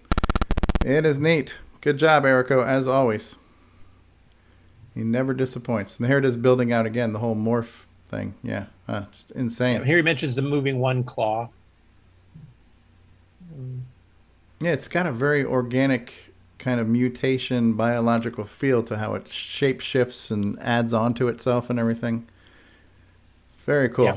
And like it doesn't just fire like any game I would have written back in the day would have done. It actually like has a little recoil animation, then shoots type thing. So Right, and then it's not just a straight shot. It's like a continual drawing and extension of the laser beam too. So it's very well rendered from an animation perspective. Yeah. Yeah. Good stuff. Absolutely. Yes. And then the last one here that for the game section anyway, this is MacrB. Now this is the standard CoCo Dragon one, but it does have some of the extra music and stuff here. I'm not sure how loud this will be. I think Just crank it up and I'll tell you to turn it down if you need to. That's good.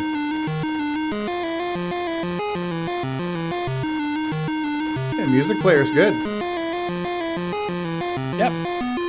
That's definitely an expansion from the original AGD engine.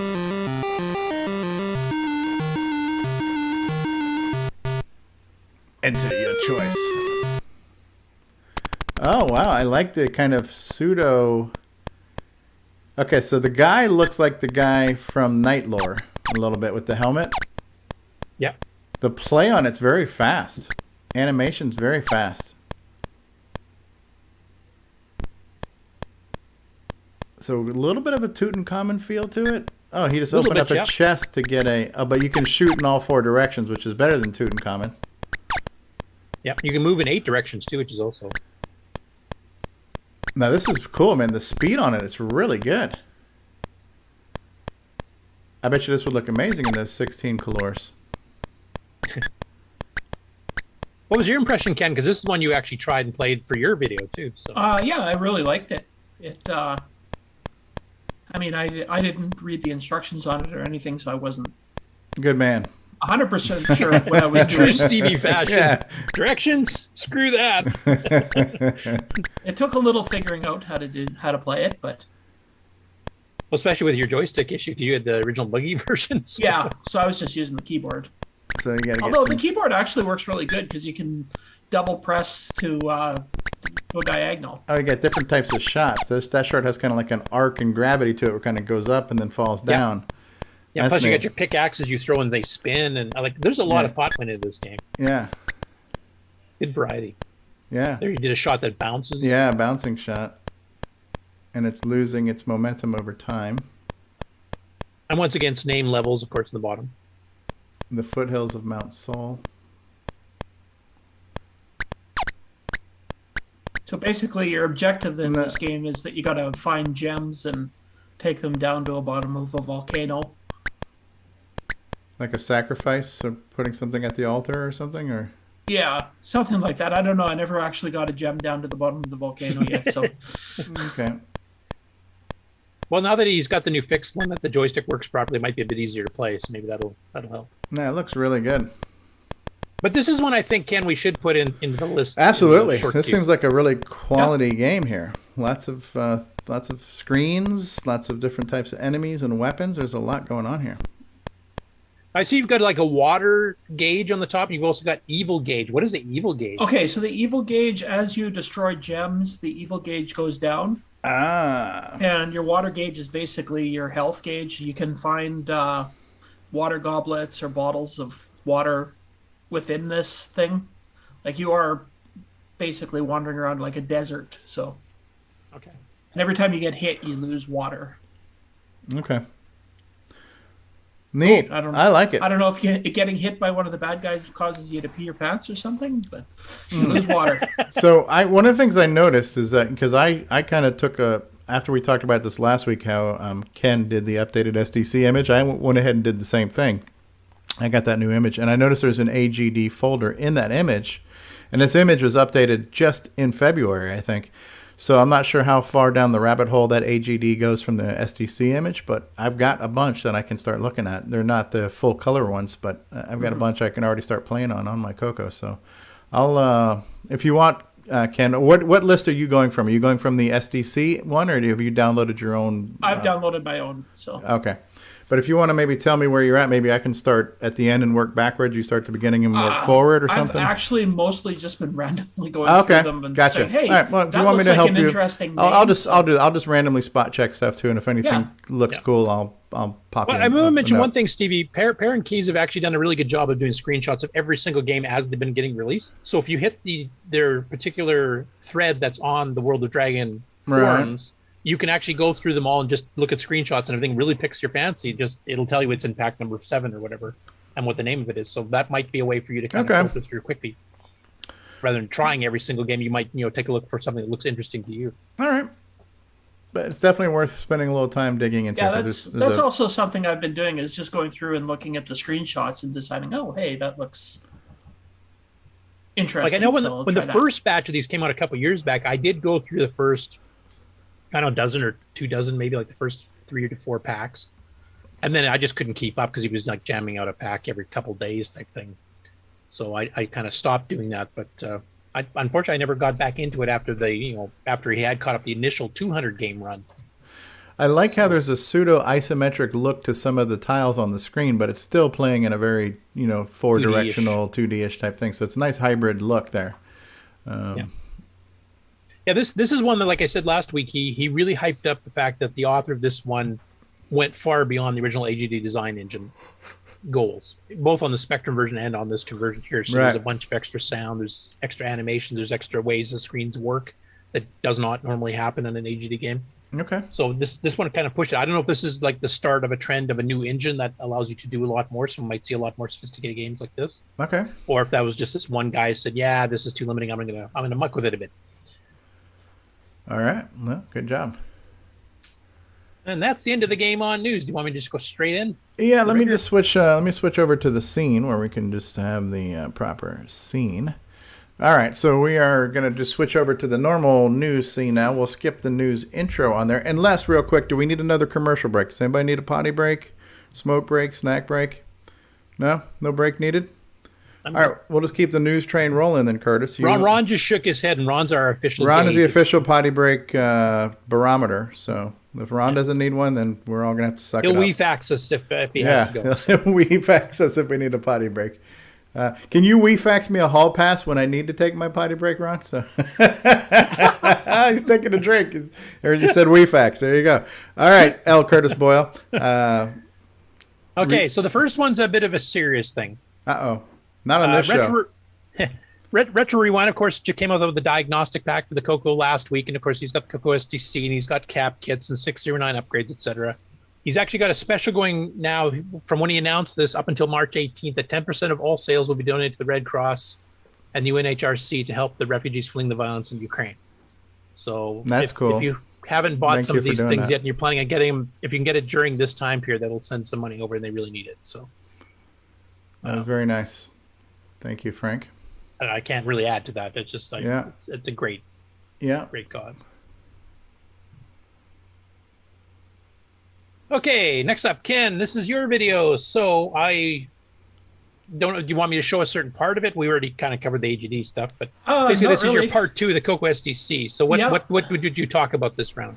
Well, I just basically said that if everything you downloaded on the CoCo from the Color Computer Archive wasn't enough programs for you, then you could download the big pack here and get another, well, at the time it was 297 games. So... which is already out of date. Yeah, right. Which is already out of date, but I did mention in it that they will be doing updates after this, and if you have the big pack downloaded, just download the 6-pack and add them to your collection. Okay, cool. Now, you covered some other games in here too. Is there anything you wanted me to kind of highlight or talk about? Well, so far my favorite one that I've found, the Amethyst Dagger is kind of fun, but the next one is actually my favorite one. Bulletstorm? Yeah. Although I did discover, I don't know if you saw this, that some of the games, at least on real hardware, don't load up properly. So I think it's right here. When you try to do the thing, you get a syntax error in line 180. And line 180 is just says RGB. That's a CoCo 3 specific command. I wonder if he's shutting off the CoCo 3 ROMs maybe or something? I don't know, but it's interfering somehow. Have you reported it to Pere? I have not. I don't know how to get a hold of him. So, but yeah, so it checks something, it peeks at something, and then it'll either skip that line or doesn't skip the line. If it doesn't skip the line, it crashes. But if you remove line 180, it loads fine. Okay. Remind me after the show, Ken, I've actually got Pere's email, or you can go on the Dragon Archive and send him a message. Yeah, I mean, all that thing should be doing is putting it in RGB mode to turn off the artifact colors. Yeah. Yeah, but because Pere's, lives in Spain, and he's basically got dragons and maybe a CoCo 1 too. I don't know if he has a CoCo 3, like maybe that. I know if you type in RGB just from the command prompt, just at the OK prompt, it works. So, but I think maybe from basic, you might have to type in the word palette space RGB to get it to do that. Oh, I'll try that on one of them. Oh, that's kind of neat. Is that like a submarine thing? Oh no, it's over a city. No, it's over a city. So okay, that's cool. I like it's that. It's a Bulletstorm. It's a little, just a space shooter. You're fighting things over the city, and yeah. So yeah, just remind me afterwards. I'll send you his email, and then you can contact him directly, because I mean he should know about these bugs. Like Steve Bamford reported the joystick bug in Nightmare. Yeah, and he'll definitely address them. Yeah, he's really good at fixing bugs. So he's fixed bugs in some of the CoCo 360. There's the Meyer game. Yeah. So yeah, I'm pretty sure if you just type palette space RGB and palette. It shouldn't be needed though. RGB works on its own. It does work from a command prompt, but maybe there's some bug. No, in it the works interpreter. from programs too. I've done it programs. That's weird. I'm wondering, because he's basically using all 64Ks, if maybe it's mucking the CoCo 3 ROM so the CoCo 3 keywords aren't recognized or something. But I'm not sure. Hey, Nick Marota's in the live chat. Hey, Nick Marota. It's not really doing anything else. This is before it's even loading the program. So okay, because this is the loaded. I wonder if it's just a weird tokenization. Maybe he used some type of cross compiler or something to generate the code, and this just didn't get tokenized right. So one thing you could try, Ken, is maybe try doing an RGB command in a program of your own making and see if it works. And maybe it's the SDC auto launcher that's causing some weird issue. Okay. Sure, could be a few different things. We should try to give Pere some information there to fix that though, because you hit this on a few games too. It wasn't just like one or two, right? Yeah, it's all the newer games. I'm not sure what pack forward, but and you're doing this on an actual CoCo 3, right? Yeah. Okay, so CoCo 3 obviously recognizes that command. Yeah, and the AGD engine has gone through some updates as it's progressed over the years too. Like the CoCo version has had updates, so it's possible that he introduced a bug later on and just never went back to try some. And it even though the game wasn't designed to use the artifact colors, it does give it a little bit of like a tint of color, a hint of color somewhere, and it looks good. Yeah, it looks like little water. Yeah, it's a water here and there. Yeah, so. Yeah. So that little tiny. Yeah, this one doesn't look too bad in the. Oh, what are you doing? Zooming in there, getting all fancy on us. I just jumped forward to where I die. So that evil I can play has the death won. Music. Evil. Yeah, I was wondering. That's a hell of an effect for an AGD game. Wow. Yeah. Crossfade and zoom. Oh yeah. And here's where I show how the joystick's not working properly. Ah. Good stuff. So, You really need to keep your joystick well working. Doesn't work unless you hit the fire button. And then you just run and left. You just walk left. Continually walk left. That's all you can do. So anyway, if anybody here has tried this game and they're having this same problem, the update is available. There's a patched World version. Dragon Archive. So, hey, good stuff. So the whole video you can obviously watch on Ken's page. And obviously, if you've been following along with the CoCo SDC stuff here and you're new to the CoCo SDC, you can watch part 1 as well, which tells you how to get the main archive of everything. And then now, of course, the AGD archives, etc. So a lot of good tips and tricks there. Also, how to get around this RGB bug. And just from my comments, I have suckered a couple people into getting CoCo SDCs. So spread the word. Because I know like RetroRewind has had them in stock now since November. And even Ed's had a few batches that have come through in the last few months and got immediately sold out. So, but I believe they're still in stock at RetroRewind. They might even still be in stock on Zipster Zone. I haven't last time I checked Zipster Zone, they were out of stock. But again, yeah, because he had a batch of 6 or 10 that came up and they were gone in like 2 days. But RetroRewind, I know the last batch he ordered, I think he ordered like 50 or 70 or something. So we had a fair bit, but he sold a good chunk of those already too. So. Anybody that's been asking, I've been giving both their names, but said that, in the States, Zipster Zone, in Canada, RetroRewind, then you can save the big fee of having to get it across the border. Yeah, or the delays. Like I remember I ordered mine. On the other hand, if you're Zipster desperate Zone. and you don't want to wait, because of course Ed is now trying to catch up on back orders for everything he makes. Mhm. So he does a batch of like, an MC10, MCX, SD32, and then he's on to a composite video output circuit, then he's on to Gimme X, and then he's on, he's got so much stuff on the go here that he will be running out of stock on the SDC, which is his most popular product. He'll make a batch of 10 or 20 and then it's gone in days, and then you might have to wait a month before he gets back to it until he gets fully caught up. So RetroRewind is kind of your backup plan if you just want it as quick as And also, possible. it's a lot easier if you're in Canada to order from RetroRewind, because I think when I ordered from Ed, when it came across the border, it cost me an extra $35 or $40 just to bring it across the border. So it really almost doubles the price having to bring it. Really, across was that the much border. on the duty? They nailed me. Holy crap! Any new electronics, they really nail you on the duty now. Wow. Because I thought the whole free trade was if it was manufactured in the States, you didn't have to pay all that crap. Nope. Like if you're ordering something that you brought in from China or something, I thought it applied, but not. I've ordered stuff from Europe and paid way less duty on it than I'm ordering from the That must be States. pretty recent. I haven't ordered anything from the States in a while, but I didn't realize it had gone up that bad. We have a question in the chat there from Tom Erik Gunderson. Does the AGD software run on the Dragon CoCo, or is it just for the Spectrum and they have to be converted? They're originally written on the Spectrum, Pere Or the and Keys. Amstrad. Yeah. That program is for creating games on the Spectrum or the Amstrad ADG. But And the then, engine's on the CoCo. The engine runs on the CoCo and Dragon, so we're able to play all those games on our machines. Yeah. No, from my understanding from Pere is that he does have to do some manual converts of things like the graphics, obviously a bit different because we don't have that color, 8x8 color block foreground, background color thing, which is why ours show up in black and white type thing. And I think he has to probably tweak a few other things every now and then too, but it's basically converted over. He just has to tweak them as he releases them, and then they come out pretty quick because the engine covers most of it. This particular game here, on the other hand, was quite a bit of rewriting because there was a whole bunch of ML routines on the Spectrum that weren't normally part of But the the game logic should be identical. Yeah. And the graphics are identical. I mean, the Spectrum has the exact same graphic resolution as our Primo 4. The only difference is they have that little, tile color additional bit there that tells every 8x8 squared you have a foreground color and a background color, and you can pick from a bunch of colors. Whereas we just have the plain black and white, so we're skipping that color attribute thing. All right. Next up here, Mike Rayburn. He says more info coming soon. He actually does mention some of the comments, but this is a CoCo PS2, and it's basically a joystick and mouse adapter, and you have a little switch to go between them. With a standard plug, I'm going to zoom this up a little bit here. If only there was somebody in our community had done this ahead of time.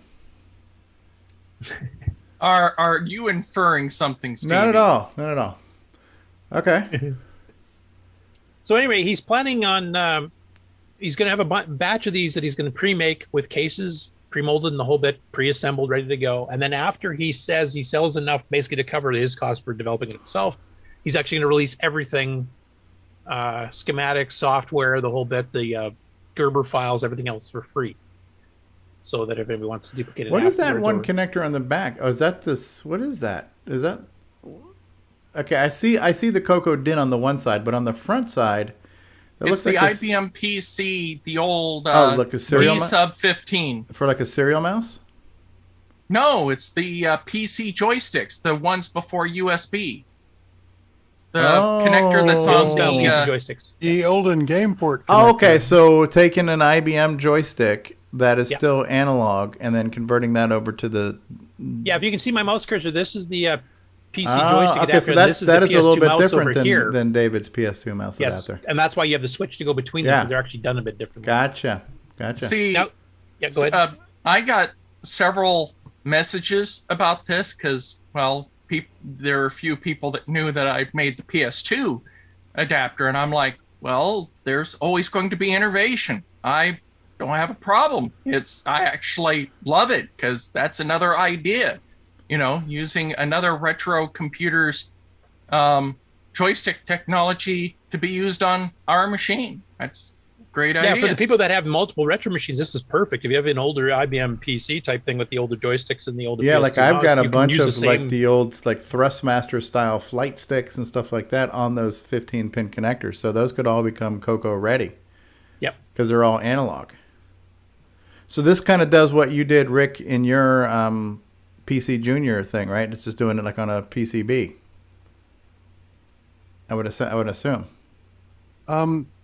Somewhat, yeah. Okay. This is nice. Okay, and it's got a nice 3D printed case. Yeah, which you'll be uploading the files from later too. So this is something because for some people that don't have access to 3D printers or like me can't solder for crap, this might be something that actually maybe somebody could start, manufacturing and selling, pre-done. Because he's only planning on selling it up, like I said, to recoup his cost of development and getting all the initial boards, etc. And then he's just going to release everything, do what you want with it.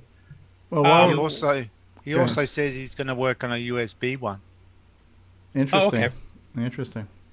So while we're on the subject, what is the status of the David Ladd PS2 mouse adapter? Are any of those available or any produced? If anybody wanted to get one of those now, can they? Mark's on mute. He stepped away. We'll have to wait for him to come back and see. Okay, no, that's cool. I saw that. I wasn't quite sure all of what it did, but I see it now because I'm seeing that connector. That is actually a cool feature to take that old IBM style joystick connector and convert that to the CoCo. I've got a number. Yeah, I have another input. One of the things that I had replied to one of the threads about getting, can you still get PS2 mice? Yes, you can. And there's a find that Mark found when he was doing testing that Microsoft sells a business mouse that on a certain version of them still come with the PS2 to USB adapter in the box. Okay. The mouse still works as a PS2 mouse. Okay. So it's both USB and PS2. So you can easily get the mice, and they're usually about $10. Wow. And they're nice mice. I provided the link in his project there somewhere. Okay. Yeah. Well, one thing I think we got to talk to Mark when he gets back is he's making the same mistake that some other manufacturers in the CoCo community do, where they announce a product once and then it disappears in the ether. Like Facebook. This will disappear in a few weeks. But you really need something to advertise this upfront on your own website or whatever that people can find and refer to get this stuff, because a lot of the stuff people don't even know it exists. You do a search on Google, you can't even find it. So this stuff really needs to be advertised. Yeah, Mark's setting up a site for that. Okay. Cool. Yeah, I need to also on my website that should be getting Google hits because I've set up the metadata in the website for the PS2 mouse project. It should be getting hits. I'll have to put a link to Mark's site when he gets it up. Yeah. I mean, Stevie has that nice I'm a Coconut launch page, which has a whole whack load of links here. And we need to try to keep that up to date too, because a lot of stuff seems to go missing. We got a lot of new people come in. They're all asking the same questions, like where do you find this? Like a Coco SDC is something that gets found easily, but some of this stuff, it's getting reinvented because nobody knows it even exists. I mean, this one goes a bit further because it adds joystick functionality too, which is a bit Well, technically it doesn't exist because if it's not a product that we can buy right now, it doesn't exist. So. Well, exactly. Yeah. So, okay, no, that's cool. Next. Okay.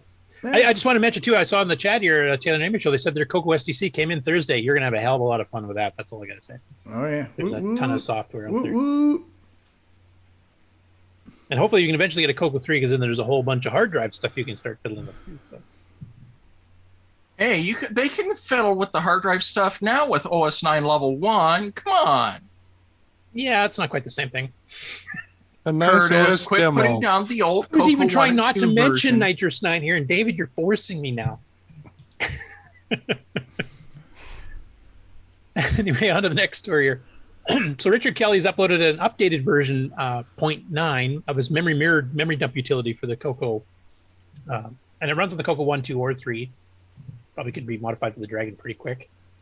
And basically just lets you dump out stuff in hex. You can take a look at the actual ASCII strings. Like here he's showing kind of some of the header stuff that he's poked in at higher levels here. You can go through ROMs if you want to. You can go through RAM. He's added a few things like being able to jump to a value, etc., that to make it a bit easier to navigate. So it's a nice little memory dump utility that you can just run in BASIC and modify to your heart's content type thing. So that's available for download on Facebook. Hey, Curtis, do you remember, because I got this from the Rainbow, somebody had made a compiler that you could get on the Rainbow that would compile a single line and then make that into an executable file. So anything you could squeeze into one line of code up to 255 characters, it would compile that. Yeah, there was two that did that. There was one that did that for a basic command and basically just embedded the basic calls to the ROMs in a little self-contained program. There's another one that did that for the DOS command for the 34th track, where you could actually have a basic program run when you type DOS. Well, no, this was something that actually compiled, but it was not a full-fledged basic compiler where you could compile a whole program. I guess it was intentionally limited to one line. So if you could make a one-line program, it would take that line and it would compile that into a bin file. And I actually did something like that with similar to what he has here, where it actually ran through memory and you could use your joystick to scroll through RAM, and then it just poked it all onto the screen. So you could have a panning display where if you move the joystick down, it went line by line. If you move the joystick left to right, it went byte by byte, and it shifted things. But you could literally you could scroll through RAM. I've seen 512 bytes of RAM kind of live on your screen, and you could see different parts where there were counters and things were circling and things like that. But I had written a little program. It wasn't like fancy like this that told you what address you were at, but it was like using your joystick to pan through RAM and seeing it poked on the screen. And that would be cool, because I remember I did that too. I just changed the SNAMVDG settings to point to the direct page and up, so 0 to 511. So you can watch like the timer changing 60 times per second, and the keyboard scanning routine would change the values as you press keys and stuff. It was pretty cool. Yeah, but it was neat because I was like, man, this is so cool that I can make something so fast, but I can only do it with one line, so I can't do it like a real game. So I was so pissed. But I was really impressed with how quickly I could scroll the screen and see like things just spinning and updating and cycling so fast on the screen. Yeah, I wish I could remember the name of the program to even look it up in the Rainbow. But when you think about it, if this was able to compile just about anything, whoever made it, I'm sure somebody could maybe, get it back to source code and make it where it could become a basic compiler for a bigger program too. Yeah, well, I know there was a discussion in Discord this week about basic compilers too in the basic channel, and people were asking like what basic compilers are available. I mean, there's C Basic by Surcomp, there's ML Basic by Wasatchware. They both have CoCo 1 and 2, CoCo 3 versions. There was also another one from Aardvark, because you played Labyrinth by Aardvark and you were pretty impressed with it. An extended basic game. But they had a tiny compiler, and it basically just, it did print, input, math, poke and peek, and a few other things, but it was written in BASIC itself. But it just compiled like maybe 20, 30 commands and functions. Like it was very limited, but it ran lickety fast. Huh. And I remember doing something similar to you, where I was having screen scrolling stuff, just using poke and peek, but running it through the compiler. So if you did stuff with peek and poke, it's opposed to actually using set, reset, etc., it actually ran pretty fast. So that's another option for people if they want to grab that. I think that's on the archive too. If it's not, I've got it on a disc somewhere. And I did notice too that a lot of Retro Rick stuff's making its way to the Color Computer archive, because when I downloaded the latest SDC image and read the release notes, they mentioned like his maze algorithms and stuff were on there. So that's cool that it's another place other than just Facebook that you can get some of this stuff, because like you say, things on Facebook can get lost. Yeah. Facebook is nice for doing a post if you wanted to show up immediately for people, because it basically is instantly approved, whereas Graham has to, get time to go through, and he maybe does it, 2 or 3 times a week where he goes through and approves things. Sometimes if he's really busy, it takes a week and a half before he approves it. So sometimes you'll throw up something, tell everybody, yeah, you should go check it out. It's going to be in the archive. And then for next week, it never shows up type thing until it gets caught up. So I can kind of see using both, but you definitely should do both. You should put it in the archive because that's like the permanent record that he's doing. And also the Internet Archive has a lot of room for that kind of stuff. There's a fair bit of CoCo stuff on there too. So cool stuff. Yeah, but Retro Rick's done a lot of stuff, man. He's a busy bee. Yep. Next up, CoCoCrew episode number 81 came out just at the end of the month here. So, excuse me. In this episode, Neil reviews Rick Adams' CoCoTAL, whatever you want to call it. He mentioned mine too for the Nitrous 9 port. Of course, mine's getting further behind, so I'll have to catch it up when my work breaks away from being stupidly busy here. The tech segment is about errors and schematics, so I thought I'd get some input from Rick Ulland on that one because that was something Tony DeStefano was actually quite famous for, was that his schematics were always published with purposeful errors, from what I understood, and it was basically to make sure that people were just stealing his ideas and duplicating them type thing. So, Rick, what was your experience with going through schematics? Like, I assume the ones from Radio Shack are actually fairly accurate, but any other third-party schematic stories where John did the same thing, where they're just, some of them are wrong. Now, some of them are wrong for legitimate reasons. You might have a different version of the board, and something has changed, so something's different. But what's been your experience, Rick? Right. Yeah, I expect a lot of that was just the way things were back then. I mean, when you changed the schematic, you had to get out your ruler and your ink, and everything was always obsolete. And I'm sure some people, I do remember Disto would intentionally do a few things, just because he was selling circuits for a living. Yeah. But yeah, it's not like today. Today you can scan a schematic in and run a rules check on it, and you'll know in 5 minutes if it's accurate or not. And back then, you wouldn't know if your own stuff was accurate or not. Okay, this board works. Don't change that art. Yeah. So yeah, it was a whole different world. Schematics were an interpretation of life. They weren't really a reflection. Okay. There you go. Yeah. So anyway, we got the standard news stuff. There's a bit of a controversial topic to talk about. I'm not going to get into it here, but it's basically talking about the CoCo Fest and Glenn's side, and well, you guys can listen to it there. I'm not going to get into it here. Or not. Yeah. Now, this was an interesting one. This is somebody I'd never heard of before, called Computer Hobbyist. And we had him on the show. That was Dave. We had him on the show. Well, that's the guy I met at CoCo Fest this year. Oh, okay. Because his picture's so small, I didn't recognize him. Yeah. So basically what he's done here is he's got the start of porting double back to modern C#. Oh, wow. He's using the Monogame platform, which is actually a cross-platform. It's meant to be one platform that will handle Android, iOS, Mac OS 10, Windows, Linux, whatever.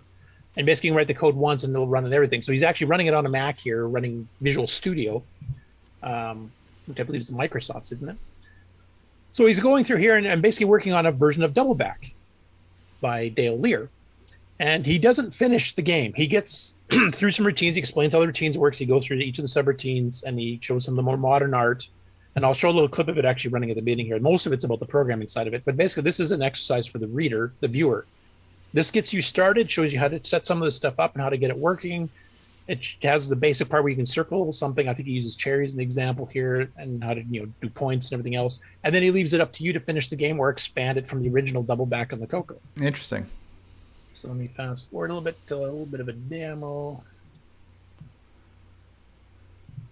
Yeah, when we talked to him, he mentioned that's what he does. He works on more modern game development. Oh, look at that. All right. Here's the lines. Circle that cherry. It's not quite as fluid. I think he's mentioned before that the joystick he's using, which is Obviously, when you make your own version of this, the full version, you're going to want to add other types of objects besides just cherries and stuff. That's good, though. He's got the basic mechanic of. But as you can see, choosing the 2 pixels. Yeah, and definitely more modernized graphics for like cherries. And so. you can also get real clever here, and you can make the head of the snake and have it look like an actual snake or something. Have a little sprite for that. That's an idea too. Or he's using a digital joystick. Yeah. So that's basically how the game Needs works. to be made to use the mouse. That would definitely help. Yep. That's cool though. But it's pretty cool. I mean, Double Back is one of the classic CoCo only games. I don't think it's ever really been ported anywhere else. So, and it would be a good tribute, I think, to Dale to have a modern version, because he did a modern version for iOS before he passed away that I actually had bought, and it was fun with the finger, because the finger actually kind of worked like an analog. Joystick. Actually worked quite well. And then I guess that one got lost because of the iOS updates, and then it was never recompiled based on the new standard, all that kind of stuff. So I think that's lost. Unfortunately, I had purchased it at one point in time too, and of course, me too. I lost that iPad and the whole 9 yards. But yeah. Hello, Daddy Burrito out there in the live chat, who recently became a new patron. We actually have 3 new patrons. It was Daddy Burrito, Brian Walsh, and Jay something. I forgot what they all were, but we mentioned them earlier. Yeah. Quadruple Back, he says, was ported to Linux. It's a clone. Oh, I didn't know that. Okay, I didn't know that one. Quadruple Back, interesting, huh? Doubling down on the double back. It's Double Back squared. Yeah, cool. Well, that's neat though. Another development series, and kind of like what Steve Bjork did too. He took his assembly series. He gave us some code. Here's the starter of some bouncing balls. Now see what you can do with it. Similar thing there. But for some of the people on the panel that actually do programming with modern tools, I don't. I'm totally retro. It'd be interesting to see what some of you guys can do with this kind of stuff, and what kind of ideas you'd come for a sequel to Double Back. Yeah. So next up, Andy Smith, comic artist, and that actually is his job, decided to go through a couple of the old Radio Shack Tier City Whiz Kids ones here. One of them we've seen before when the guy was on Twit, Aaron Newcomb, because he did a video on that we've covered before about a year or two ago. But basically, he's gone through the second one here, which is one with Supergirl as a guest. I'm not going to play the whole thing because he's taking it from the art perspective. He's a comic book artist, so he's covering the art and the styles of the art, and what the different inkers and pencilers and what he remembers them doing to try to figure out how much of the work they did themselves, etc. But I wanted to show a little bit of the clip here because when he opens up this particular comic, the inside front cover is a full color ad for a 4K CoCo 1. Ooh. Like the perspective going up is fine, but this totally messed up. It should cut down here more. Yeah, definitely are critiquing. All right, I don't think this one gives credit. Oh, Supergirl's in this one. Oh, it does give credit. Kurt Swan, writer Carrie Bates. I won't play that part because you guys, unless you're a comic book geek, you probably won't recognize those names. I do, but $3.99. $4K. Now, what is that picture? It's on the screen there. Was that the original? That's the music cartridge. Music cartridge. The 2-voice music cartridge. Which the artwork they put in their catalogs was kind of hand painted and never quite looked like what the real program did, because I guess they weren't able to take pictures and make the picture look good enough for print or something. I don't know. So they kind of used some creative illustrations there. We saw things like Polaris with like a sky blue background that never existed on the CoCo, and there's quite a few that were a fair bit different from the actual. Yeah. They usually were fairly close, but some of them were just way off. But I thought that was pretty cool because that's basically from the first year the CoCo came out. That was the price. Yeah, and honestly, as far as comic book art goes, it's not like they got like the C string artists. Oh no, Kurt Swan was the main penciler for Superman for like 30 years. These are some top tier artwork they got in these Tandy comic books, so it's really cool. And technically they were free, right, from the store. Yep. So wasn't very often back then you could say, hey, I can get a free comic book. The bad news was it had freaking Whiz Kids and TRS-80 products in it. If you look at the credits here for this particular issue, Carrie Bates was one of the main writers for DC at the time. He did a lot of the Superman stories. Kurt Swan was the Superman penciler after Wayne Boring. He did it for 30 plus years. And Vince Coletta was one of their main inkers. Not my favorite. He kind of took really good art and dumbed it down a little bit, in my personal opinion. But that's all full-blown comic book professionals. That's not taking, like you said, some third-tier guy they dragged up the street type thing or out of art school. Right. It's the guys that were doing the regular stuff for the regular. This is a project for our interns, right? They did used to do that a bit. I mean, I remember some of them, like Joe Kubert he had his own art school, and he was one of the pencilers back from the 40s on, and I think his son actually did some too, and he basically had this art school for comic book art in New York City, and they did get interns out of there, and some of the big famous artists from later years actually came from his school. Yeah. So cool. Oh, that's really cool, because that's I don't have my original Radio Shack catalogs anymore, where that first 4K CoCo 1 came out, and it's yeah. and I sing an alternate version of that ad. It is a slice of history right there. It's even got the old Radio Shack monitor with the little wood grain on the right-hand side TV monitor thing too. So Supergirl wears pants, but Superman is in his undies. Oh, yeah. Well, she's wearing shorts, Right. kind of like Sure. Daisy Dukes or something, I think it is. Yeah, but Superman is in his undies. Yeah. Well, listen. That could Be be the undies, other maybe way it's panties. I have no idea. Yeah, they might have switched. He might be wearing her And panties. Supergirl's costume modified. She had a mini skirt in the early days. Yeah. and So she this is a little progressed. bit more classroom friendly, classroom friendly wear that she's wearing now. Her like little mini skirt. Yeah. Yeah. Superman's basically stayed the same. They changed the stylized S a little bit from the original 1938 version up, gradually changed over the years. But anyway, enough of comic talk. There you go. Comic talk. Did you say that music program was not real, or No, it's real. No, just is it the music program that the Tandy cartridge? The original Tandy 2-voice cartridge. Ah, okay. One note on the treble clef, one note on the bass clef. Yeah, I never saw that program. It actually wasn't bad. I mean, because it was one of the original cartridges that came out when the CoCo was released. And in 1980, there weren't a heck of a lot of computers doing multi-voice music already at that point. No, pre-Vic I never or knew pre about it. Commodore 64, etc. So, you're dealing with the PET, the Model 1. I guess the Atari had come out with multi-voice. That would be the one, but it was one of the few that actually had multi-voice. Next up, and now this is where I'm going to start hitting problems here, because this is dealing with foreign languages. So Luciano Scharf, hope I'm pronouncing it right, has released this video and this is music related too, actually, on his YouTube channel, and this is in Portuguese. Now this is showing the CoCo tuner cartridge. Now we have mentioned this on the show before, because it's a cartridge that was meant for musicians to tune their instruments. They could tune a guitar, they could tune the piano or whatever else to make sure that your tones are exactly right.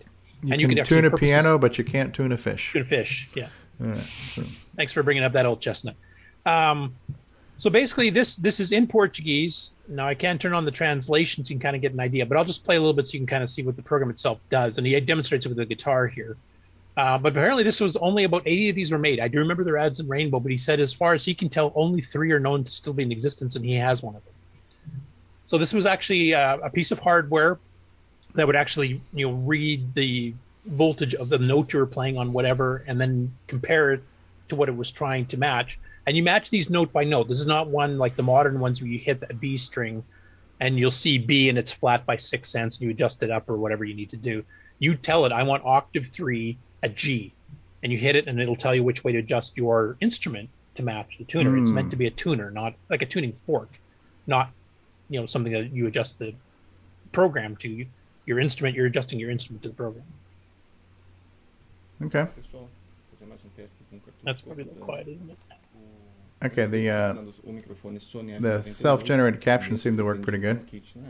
Yeah, I mean, Google Translate isn't perfect, but it gives enough to give a gist of it.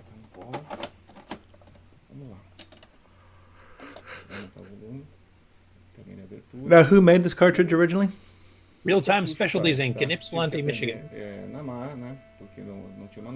And you can hear it's generating the tone that you're trying to match to. Right. And then it's got a little animated graphy thing that will slow down as you get closer to proper tuning.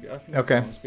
And you'll see it's got like octave 4 currently. With note A, we have no offset. It's 220 hertz. And basically you will try to match your instrument to that. And it covers a 7-octave range, all 88 notes of a full-size piano. So it's a pretty robust mix. And if you want to tune something purposely a little bit flat, you can tell it, I want everything down, a certain percent or whatever too. Like drop D tuning. Well, it'd be more for like if you want subtle tuning differences, like you want a slightly sharp open C tuning or something. So this is like the old strobo tuner in band room back in high school. I'm not familiar with that, so you'll have to tell me. I never took band in high school. It did that display, and then you matched the exactly what this program's doing, except mechanically. which explains the interface, I guess. Yeah. Like there, when you hear him play the note, you can see Yeah. it slows down the graphing because it's getting closer to Yeah. being in tune. And that's pretty close. Yeah. Is that the way it worked, Rick? I never saw that. Exactly, except they were mechanical, so there was something running a Nixie strobe, and there was a reason for this specific interface to exist. They couldn't just tell you you're 5 cents low, but they could say, okay, here's what you're trying to match, and then when you match it, I'm going to put a soda here. There's definitely some translation. Well, I'm going to put a soda here, it said. I remember when I was a kid, I got it a loaf below. And sometimes it's amusing watching Google Translate. Hey, I'll play the rest of it there, but it's a pretty interesting piece of hardware. And I do remember this being advertised in Rainbow. It's a fairly limited audience. Obviously, you need to be pretty well a musician that tunes their own instruments type thing, which, I mean, if you're doing guitar, it'd be handy and pretty cheap. But I don't think most people tune their own pianos, etc. So, it's a rare piece of CoCo hardware. He's got it actually up and running. It works. And if he can dump the software, I don't know what was involved with the hardware there. I don't know if he has the skills to do that or not. Yeah, because back then we had pitch pipes. That was it. Yeah, well, just the tuning fork. The tuning fork, there yeah. you see, right? Yeah. That's what I remember using. I didn't have any fancy whatever Rick was talking about in school there. Now you just take out your phone and you just tell it, well, actually you don't tell it anything. You just fire up the app and you hit a string and it tells you that's a C sharp and it's 6 cents sharp. So please tune it down or whatever. Right. Was there software on ROM? Yeah, it looks like a cartridge. Yeah, it's a cartridge. It's got hardware and the software from what I can tell. I don't think it's just a raw software, doing it like audio spectrum analyzer. It'd have to be a DAC. Some type of DAC. Or an ADC. ADC, the other way around. Analog to digital converter. Yeah. Okay. Now, it does play tones, so maybe it's got both. I don't know. It might be using the CoCo's built-in 6-bit DAC to generate the tone as a background for you to try to match audibly before it gets to get it close. I'm not sure. Okay. Cool. Next up for the French listeners in the audience, or Oui, people oui. that know French. This is a channel I'd not seen before, and I'm not even sure I pronounced that last part. It's PMZL Informatique Avancée. I don't know. Oh, yeah. But basically, they've been doing some tutorials on programming, and there's been some generalized ones, but the last two have actually been specifically about the 6809. So these are kind of tutorials on programming machine language in French. In French, it's Le 6809. Le 6809. Le 6809. Oui. Yes. So today Ron we're Delvaux going to can, program convert Le that. 6809. Yes. Oh wait, no, Ron's actually Italian. Sorry. Yeah, it's kind of like it's presented similarly to the way Steve York did. Like I won't bother playing one here because I don't think any of us speak French, but it basically has like sort of the slideshow presentation with audio of discussing the topics as they're going through, and it starts going through instruction sets and addressing modes and everything else there. But there's 2 chapters out right now on the 69 specifically. It's almost an hour's worth of tutorial. Wow. So for any of our French listeners or people of the Alice, etc., or some of the If you're an overachiever and you want to learn 2 languages, you want to learn French and assembly and machine language at the same time. I'm not sure which would be harder. But yeah, it looks from what I can see. I mean, even the slideshows are in French, which I can recognize bits and pieces of. So it does look like it's pretty robust. It looks like a good tutorial. And I think they actually mentioned too in the comment or the description of the videos that this will apply to the CoCo, it'll apply to Dragons, it'll apply to the Vectrix, and they mentioned some other machines too. So Right, because it's the CPU, not the platform. yeah, exactly. Not the system. It's yeah. CPU specific, not platforms. Yeah, that's neat. Next up, we have Greg Hamilton here. And if we remember from last week, we showed him where he got his vertical scrolling working on the MC10 in machine language. And now he's added horizontal scrolling. So he's got a couple of these pokes to do to set it up, and then you exec his routine. But this way, he's actually got all scrolling going. So this is showing the horizontal scrolling specifically that he added in this week. Oh, my God. That is wild. And from what I understood of looking at the little basic program he has here that sets this up, I think he's got a virtual 256 character wide screen that you can scroll through. He's doing this kind of 240 step 32 thing. But anyway, once he releases these in public for MC10 programmers, even the basic programmers here that don't want to learn 6803 assembly language, if you want to have full-blown scrolling effects in all 4 directions, his little set of routines here will do just that for you. John Laurie's comment on YouTube: the only thing harder than assembly language is assembly language in French. Lay assembly. Also, there was a comment from BRyFPV in the chat. A YouTuber named James Sharman built a homebrew pipeline CPU, and the first game he wrote for it was a clone of Doubleback that he called SNSKE. Snake. He spelled snake wrong. Oh, he did. Snake, yeah. So I haven't seen that either. So next up, this is another semi-serious one. This is Jim Gerrie and in support of Ukraine. So he did a little MC10 here with the Ukrainian flag.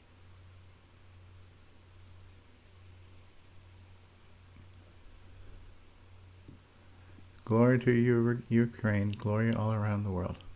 That's neat.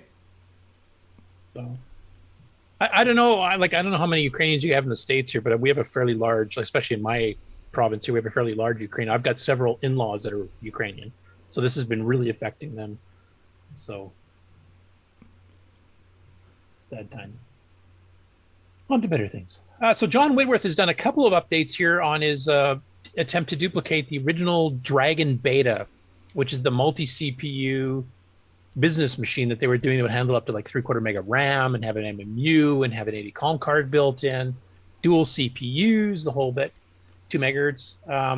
So this is his initial batch of this PCBs. He's been basically, retro engineering the original beta board that they actually got from the Dragon, and there's only a few of these in existence because it never got fully manufactured. So this here is showing the raw circuit boards. He's got 5 of these came in that he got manufactured for his first attempt to get the machine actually working. And he's got his little satellite board here for character RAM and the video and stuff here, and some other Super Sprite FM Plus, of course, he's got it there as well too. So he's really hyping this machine up. And there's the other side of the board. So that was his first post from near the beginning of the week. And then he did an update just this morning where he's actually got the sockets and resistors and stuff on here now too. Yeah, everything's socketed too. That's nice. Got the switches on here for power, etc. too. So really looking forward. If he can get this thing fully up and running here, that's going to be cool. Because this will be a machine that would have been awesome back in the day and still would be pretty awesome now. This is like gimmicks level, but with extra graphics and sound added to make it more CoCo 3-ish like, I guess.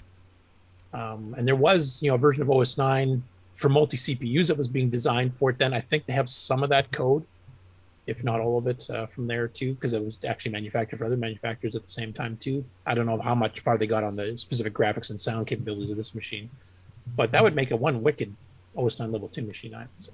It looks like an IBM PC XT motherboard. Yeah, it does. Yeah, with all the RAM sockets. Matter of fact, yeah, one of the things I was going to show you guys on updates and acquisitions, I got a Tandy 1000 that I've gutted right now, and it looks very similar to that motherboard too on my Tandy 1000. So yeah. Yeah, and this was in '84 when they started doing this at Dragon, so that's probably at the same time the Tandy 1000 being developed, but it was a good year or two before it released. Yeah, the Deluxe Dragon. The Deluxe Dragon. There you go. Yeah, it's a beauty. So I'm really looking forward to see. I hope it works. How did he get the circuit? Did he pull a original board apart, or he's got the original board? I think he did high-res scans and has been figuring out all the traces and stuff from that. Right. I think. They didn't cannibalize the board, but it's based on one of the original prototype boards. Yeah, which they've shown running and booting the ROM that's built into it at some of the Dragon Fests. Is there a CoCo Deluxe board, a real one that anyone's got? Yep, Boise's got one. Well, we should do the same with that to get a CoCo Deluxe or recreate the CoCo Deluxe. Yeah, with the serial port built in, the sound chip built in. I don't know if they have a fully done ROM though, because the ROM had a bunch of extra features too. Then I'm not sure if all that's on there or not. Doesn't need to be. We'll patch it. Or you could just make a CoCo 5. Yeah. Now here is the full Dragon Beta character set. Now this I did not know until I read this. It has a 512 character set, not a 256 like the VDG. Now he said he did the spreadsheet in green and black because he already had a spreadsheet set up for doing some of the graphic text mode of the VDG chip. But this board does not use a VDG at all. I'll zoom that up a little bit here so you kind of see a bit closer. But you can see they've got like nice bolded up characters. They've got a whole bunch of control characters with a bunch of visual symbols like musical notes and the happy faces. From Yeah, it the looks like the IBM extended ANSI set a little bit. They've got a lot the of semi-graphics blocks down there are different. Yeah, they're actually more like the Model 1 and 3. They're 2x3 pixel. So that you can get a bit more detail in there. They've also got a few interesting things. Like they've got a lot of the line characters and stuff that you can see. They've got some stuff like half symbols, quarter symbols, etc. But they've also got like the entire control character set you'd see on some of the really old terminals, like the Lear Ziegler's and stuff like that. Around the middle, you can see NU, SH, SX, EX, and that's all representative control characters for controlling modem ports, etc. So that'd be stuff like vertical tab and horizontal tab and line feed and carriage return and shift character set 1 in and all that kind of stuff too. So anybody's done any programming for the old RS-232 stuff, you even have the debugging characters in there too. But I had no idea that this thing actually had a 512 character set. And one interesting part you'll see in the upper right corner is the word beta spread across 4 different characters, and that was actually custom made for the Dragon itself. And if you look on the right in the comments, here's what it looks like when you actually print it on the real hardware. That's neat. Because the real hardware actually does white on black. It doesn't do this weird green BDG simulation here, but they actually redid the character set just enough to put their own custom logo built into it. I'm wondering why they use the word beta when usually the beta is something you release before you release the final, unless you have the alpha, the omega, alpha, beta, omega. So is it just kind of a Greek thing versus like when we talk about beta software, it's not ready for release? Didn't Dragon, like they did the Dragon 32, the Dragon 64, and then I think they had the Dragon Alpha and the Dragon Beta were both simultaneously being updated. The Alpha was for the home market and the Beta was for the business market. Now I don't know if they were planning on changing the names of these once they got fully done. Hopefully somebody in the chat or somebody that's more familiar with the Dragon history there will be able to clue me in onto that specifically. But yeah, I'm kind of curious on that too. Still, you change the 4 placeholders and whatever your new logo is, there it is. Yeah. So that's cool. And you got more pixels on here than you would have had on the original CoCo, so you got a fair bit of room to play with. What video chip does the Beta use? I'm not even sure. It's an 80 column card. I do know that, but I'm not sure if it was just 6845. Yeah, it could be a 6845 with a custom bank switch character ROM that switches between the 2 characters. I'm not sure. I do like the fact that the bottom half is basically duplicating the top half with alternate graphic characters and alternate text characters. Like if you look at the ones on the top are more slightly different based. Yeah. And these are more the non-serif based, or like the more clean. So that was kind of nice that you could actually switch between the two. Yeah, full upper and lower and the whole 9 yards. And if you wanted like the really fine line art IBM style, you'd use the top half. If you wanted the Tour City Model 1.3 kind of, pixel 160 by, what would that be, 75, pixel art, you could do that too. So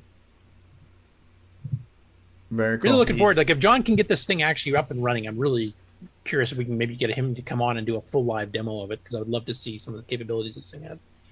I wonder what the characters at the very bottom are meant to be. They're basically they're block characters but with outlines. So they look like a grid. Braille. Yeah, that's what I was wondering. Yeah. Like, ignore the bottom black part because that's just the way he set up his character cell grid. He's got some extra black on the bottom that's not part of the character whatsoever. Oh, I see what you're saying. Yeah. Okay. But yeah, but it might be a barcode or braille. Yeah, so it's basically like a 2x like a light bright version of the normal semi-graphics blocks, where it's doing it like in a grid pattern versus a solid pattern.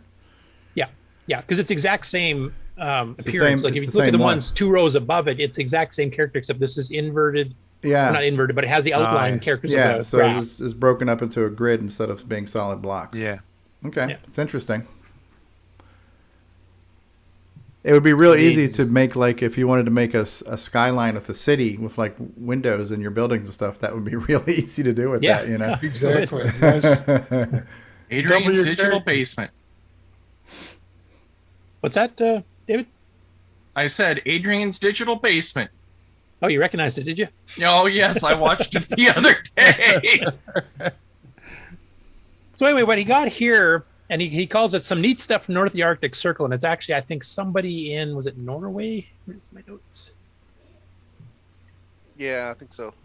Yeah, from Norway. So he got some donations and he got multiple chunks of machines. Some of them not working, like this Laser 200 actually. This machine, I left it on here. I mean, it's not a 6809 or anything, but it does use a VDD chip. And when you turn it on, you can instantly tell that because it crashes immediately with, random graphic blocks and text characters, etc.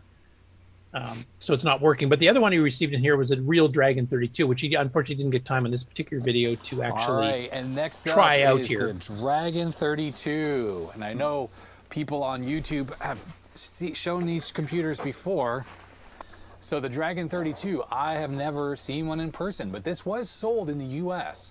It was made by a company in Wales, if I recall, watching RMs. Now that's not quite accurate. The 32, I don't believe, was sold in the US. Wasn't it only the 64? Well, the Tano Dragon was the only one sold in the US. And that was a 64, not a 32. But it has the same exact architecture inside as the CoCo 2, the TRS-80 color computer and the color computer 2.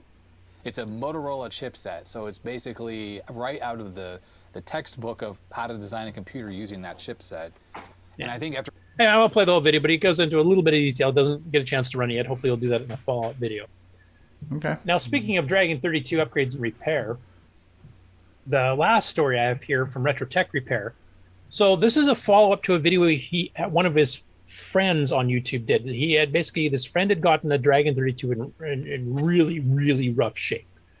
And he sent it to RetroTech Repair to get it fixed. And he kind of bodged things together and got it up and running again, sent it back, cleaned it up a bit. But he received it back again now. And now he's kind of finishing the job. So one of the things he did is he found bad RAM in the original one. And this is a Dragon 32. So he replaced some 64K RAM chips. Of course, it runs at 32. He also had some damage to the case, so he kind of figured out a way to fix that. There's some cracks, etc. Cleaned up some of the soldering he did because he did bodge wires all over the place. But he actually further upgraded this one here. He actually did the modifications that are required for Dragon 32 to bring it up to the 64K working, kind of like we had to do in the CoCo. You can get a 64 upgrade, but until you do a little bit of hardware manipulation with some capacitors and stuff, I don't remember the exact details. Rick or somebody else might remember that better than me. But there was some changes you had to do, like on an e-board CoCo, to get 64K to actually run the 64K. Otherwise, it would just run as 32. So that's kind of what he covers in this video here. So I'll play a little bit of the beginning and a little bit of the end. We're going to be doing more repairs and upgrades to this Dragon 32 that I bought spares or repair on eBay. Hi mate Vince, this Dragon 32 might look familiar to you. I first bought it spares or repair on eBay for the princely sum of £47.06. Since then, it's appeared in the 2021 YouTube Fixers Christmas Special over on Vince's channel. Christmas Special, we have Roger from RetroTech Repair. And in this episode today, he's going to be attempting to fix up a 1980s Welsh computer. If you haven't yet seen that, I'd go across and check it out. There's a lot of other great fixes on that video, and Vince is a legend among YouTubers. I'm sure you'll really enjoy his content. So he goes through it, and it was a pretty messed up machine. It's got a crack in the top part of the case. Like I said, he goes through there and fixes it, and then he gets a 64K running. He's also fiddling with the video. When he originally fired it up for this video, like the follow-up one, the RF was actually coming in clearer than the composite, which kind of was strange to him. So he replaced a couple of op amps, and then he finds out there's two different pots. And he, unfortunately, one thing he found out is if you tweak it to be the best possible picture for RF, it screws up the composite and vice versa. So you can have one or the other coming in really clear, but the other one doesn't come in quite as good. You get some waviness and other things too. So he kind of explains what he did there. He definitely did get it running better quality, but you still have to adjust the pots separately, whether you want RF output or if you want composite output at the best possible quality.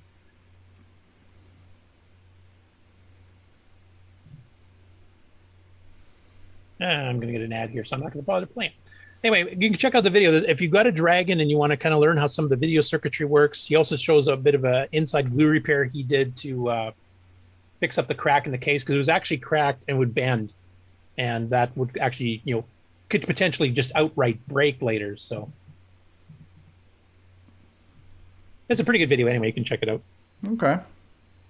And that is the end of the news. That is the end of the news. Oh my God. I wonder if Michael Furman managed to stay awake this whole time during the snoozy newsy segment of the show. Is Nick still awake then too? Yeah, that was my question. Yes. Well, great job, as always, Curtis, procuring news from around the world, covering a vast array of systems and information. Good stuff. Good stuff. Do we want to take a brief commercial break before we go into project updates and acquisitions? I'm seeing multiple heads nodding. Okay. I will go ahead and share sound here. So while we play us out on this commercial break here, we're going to do a little CoCo commercial here. I don't know if we've heard the original CoCo in a while, so we'll kick things off with some CoCo, and we'll be back after these words, boys and girls. CoCoTALK will return after these messages. CoCo2, c'est le coq champignon, des micros et dans le pion. Pour le jeu, il est pas bavard, les études, c'est pas bizarre. L'expansion, il a ça, les commandes, tu vas voir ça. Notre CoCo est programmable, pour tes cours, c'est bien serviable. CoCo2 de Radio Shack, ton affaire est dans le sac. Un ordinateur couleur qui a de la personnalité. Le CoCo2 de Radio Shack. En solde pour Noël à partir de 149,95. CoCo2 de Radio Shack, ton affaire est dans le sac, c'est toi et CoCo2.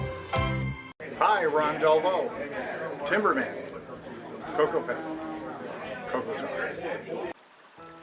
And now, CoCo Thoughts by Samuel Gimes.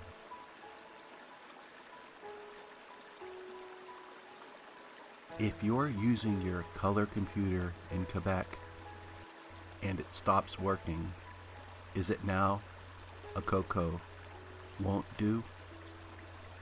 Hey, have you got your CoCo 3 yet? Hi, this is Rick Adams, author of Temple of Ram and Shanghai, and you've tuned into CoCoTALK, the nation's leading live talk show featuring the Tandy color computer. What's going on, everybody? Original Gamer Stevie Stroh here, and if you're a fan of vintage computing and retro gaming, then you're going to love our retro swag shop at 8bit256.com. There you will find custom designs by Instagram artist Joel M. Adams. You can get I'm a Coconut, CoCoTALK, and other cool video game images on a t-shirt, coffee mug, or mouse pad. So if you love retro, then head on over to the retro swag shop at 8bit256.com today. Tell them the Original Gamer Stevie Stroh sent you.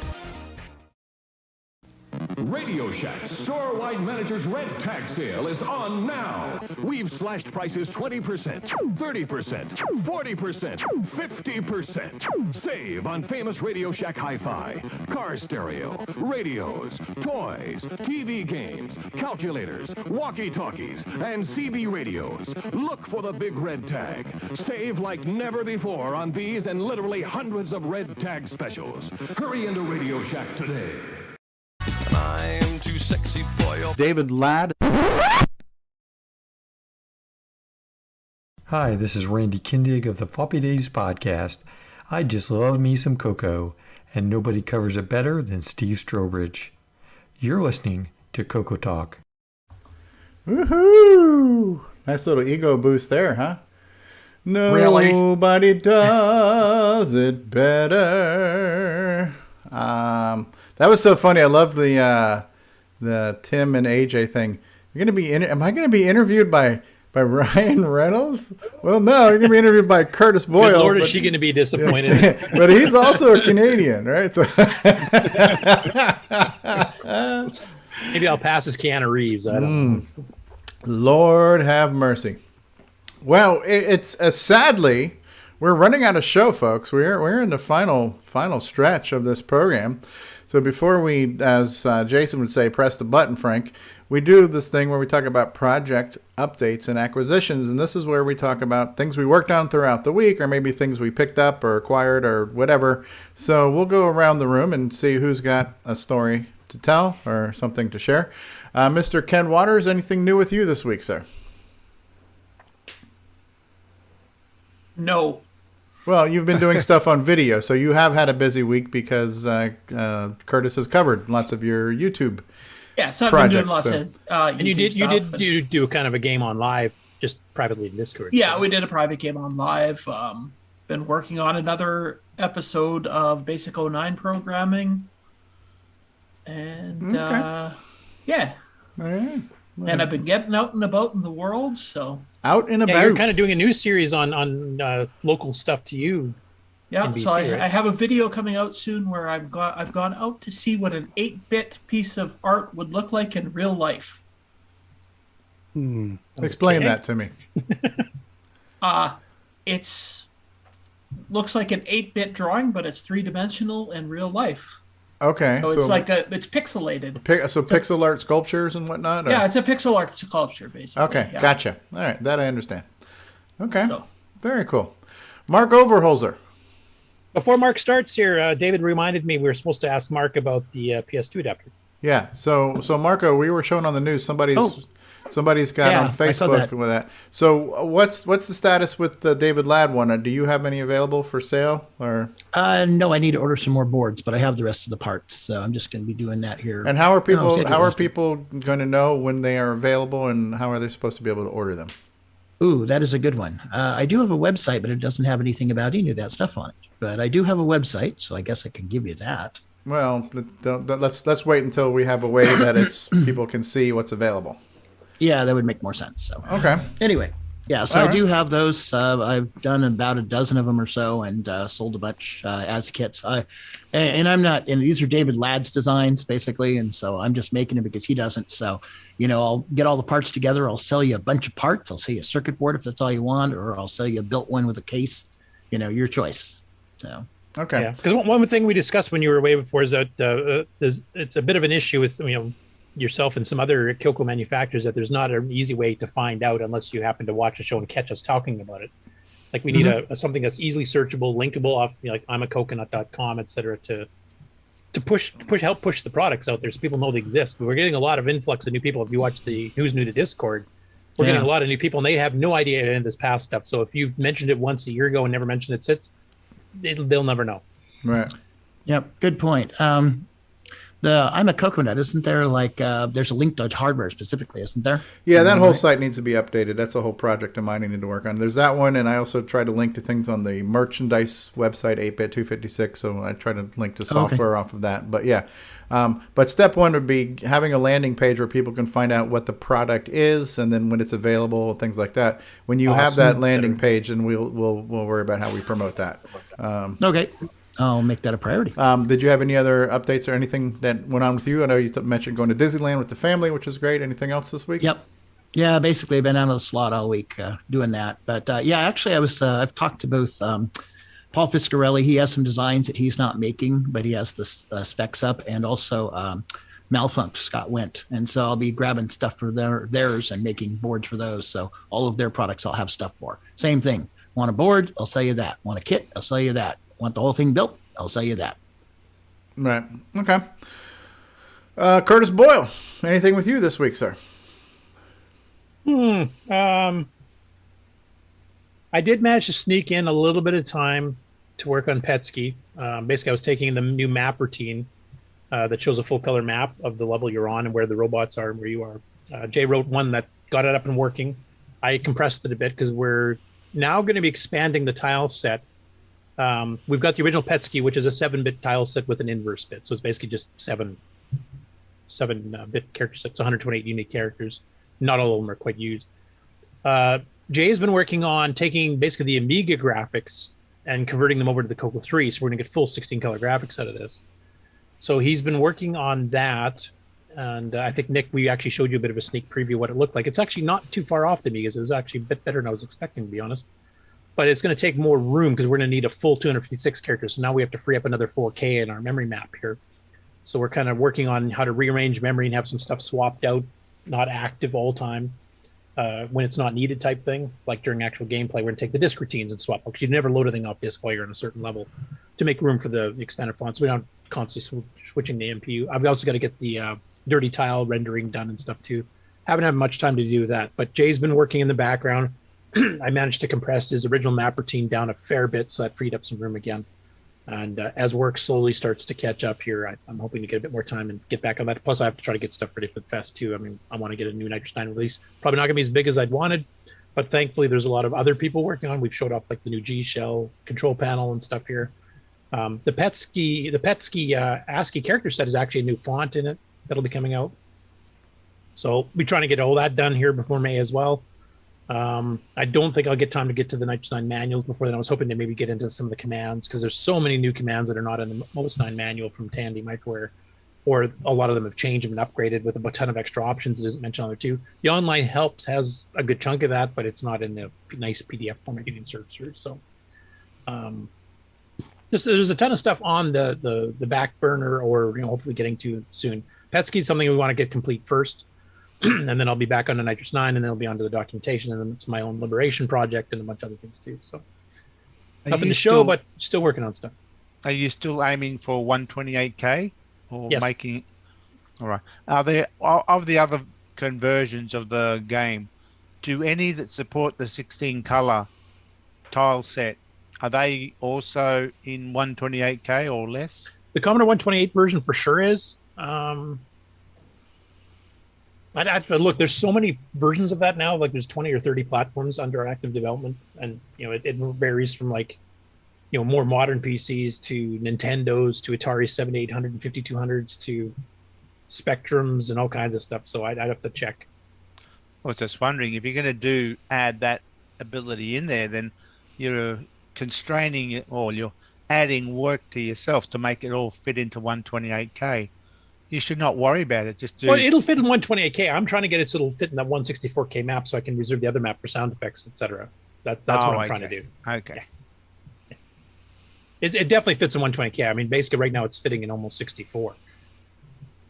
But with the whole game. Yes. 2 color and 16 color ones. Yeah. Okay. Yep. All right. Oh, as you were. Okay. So Curtis has got a lot of coals and a lot of fires going on there. Yeah. And getting none of it done. That's my tradition. So there you go. Listen, but you're multitasking that, so you're making it up in bulk. Rick Ulland, anything new and exciting with you going on? Yes, I have got something done. Let me zoom in on you real quick. Okay, you're zoomed in. Just hold that up again. Oh, okay. So here's my key fix board, which replaces the membrane in a CoCo 3 keyboard. That is a beauty.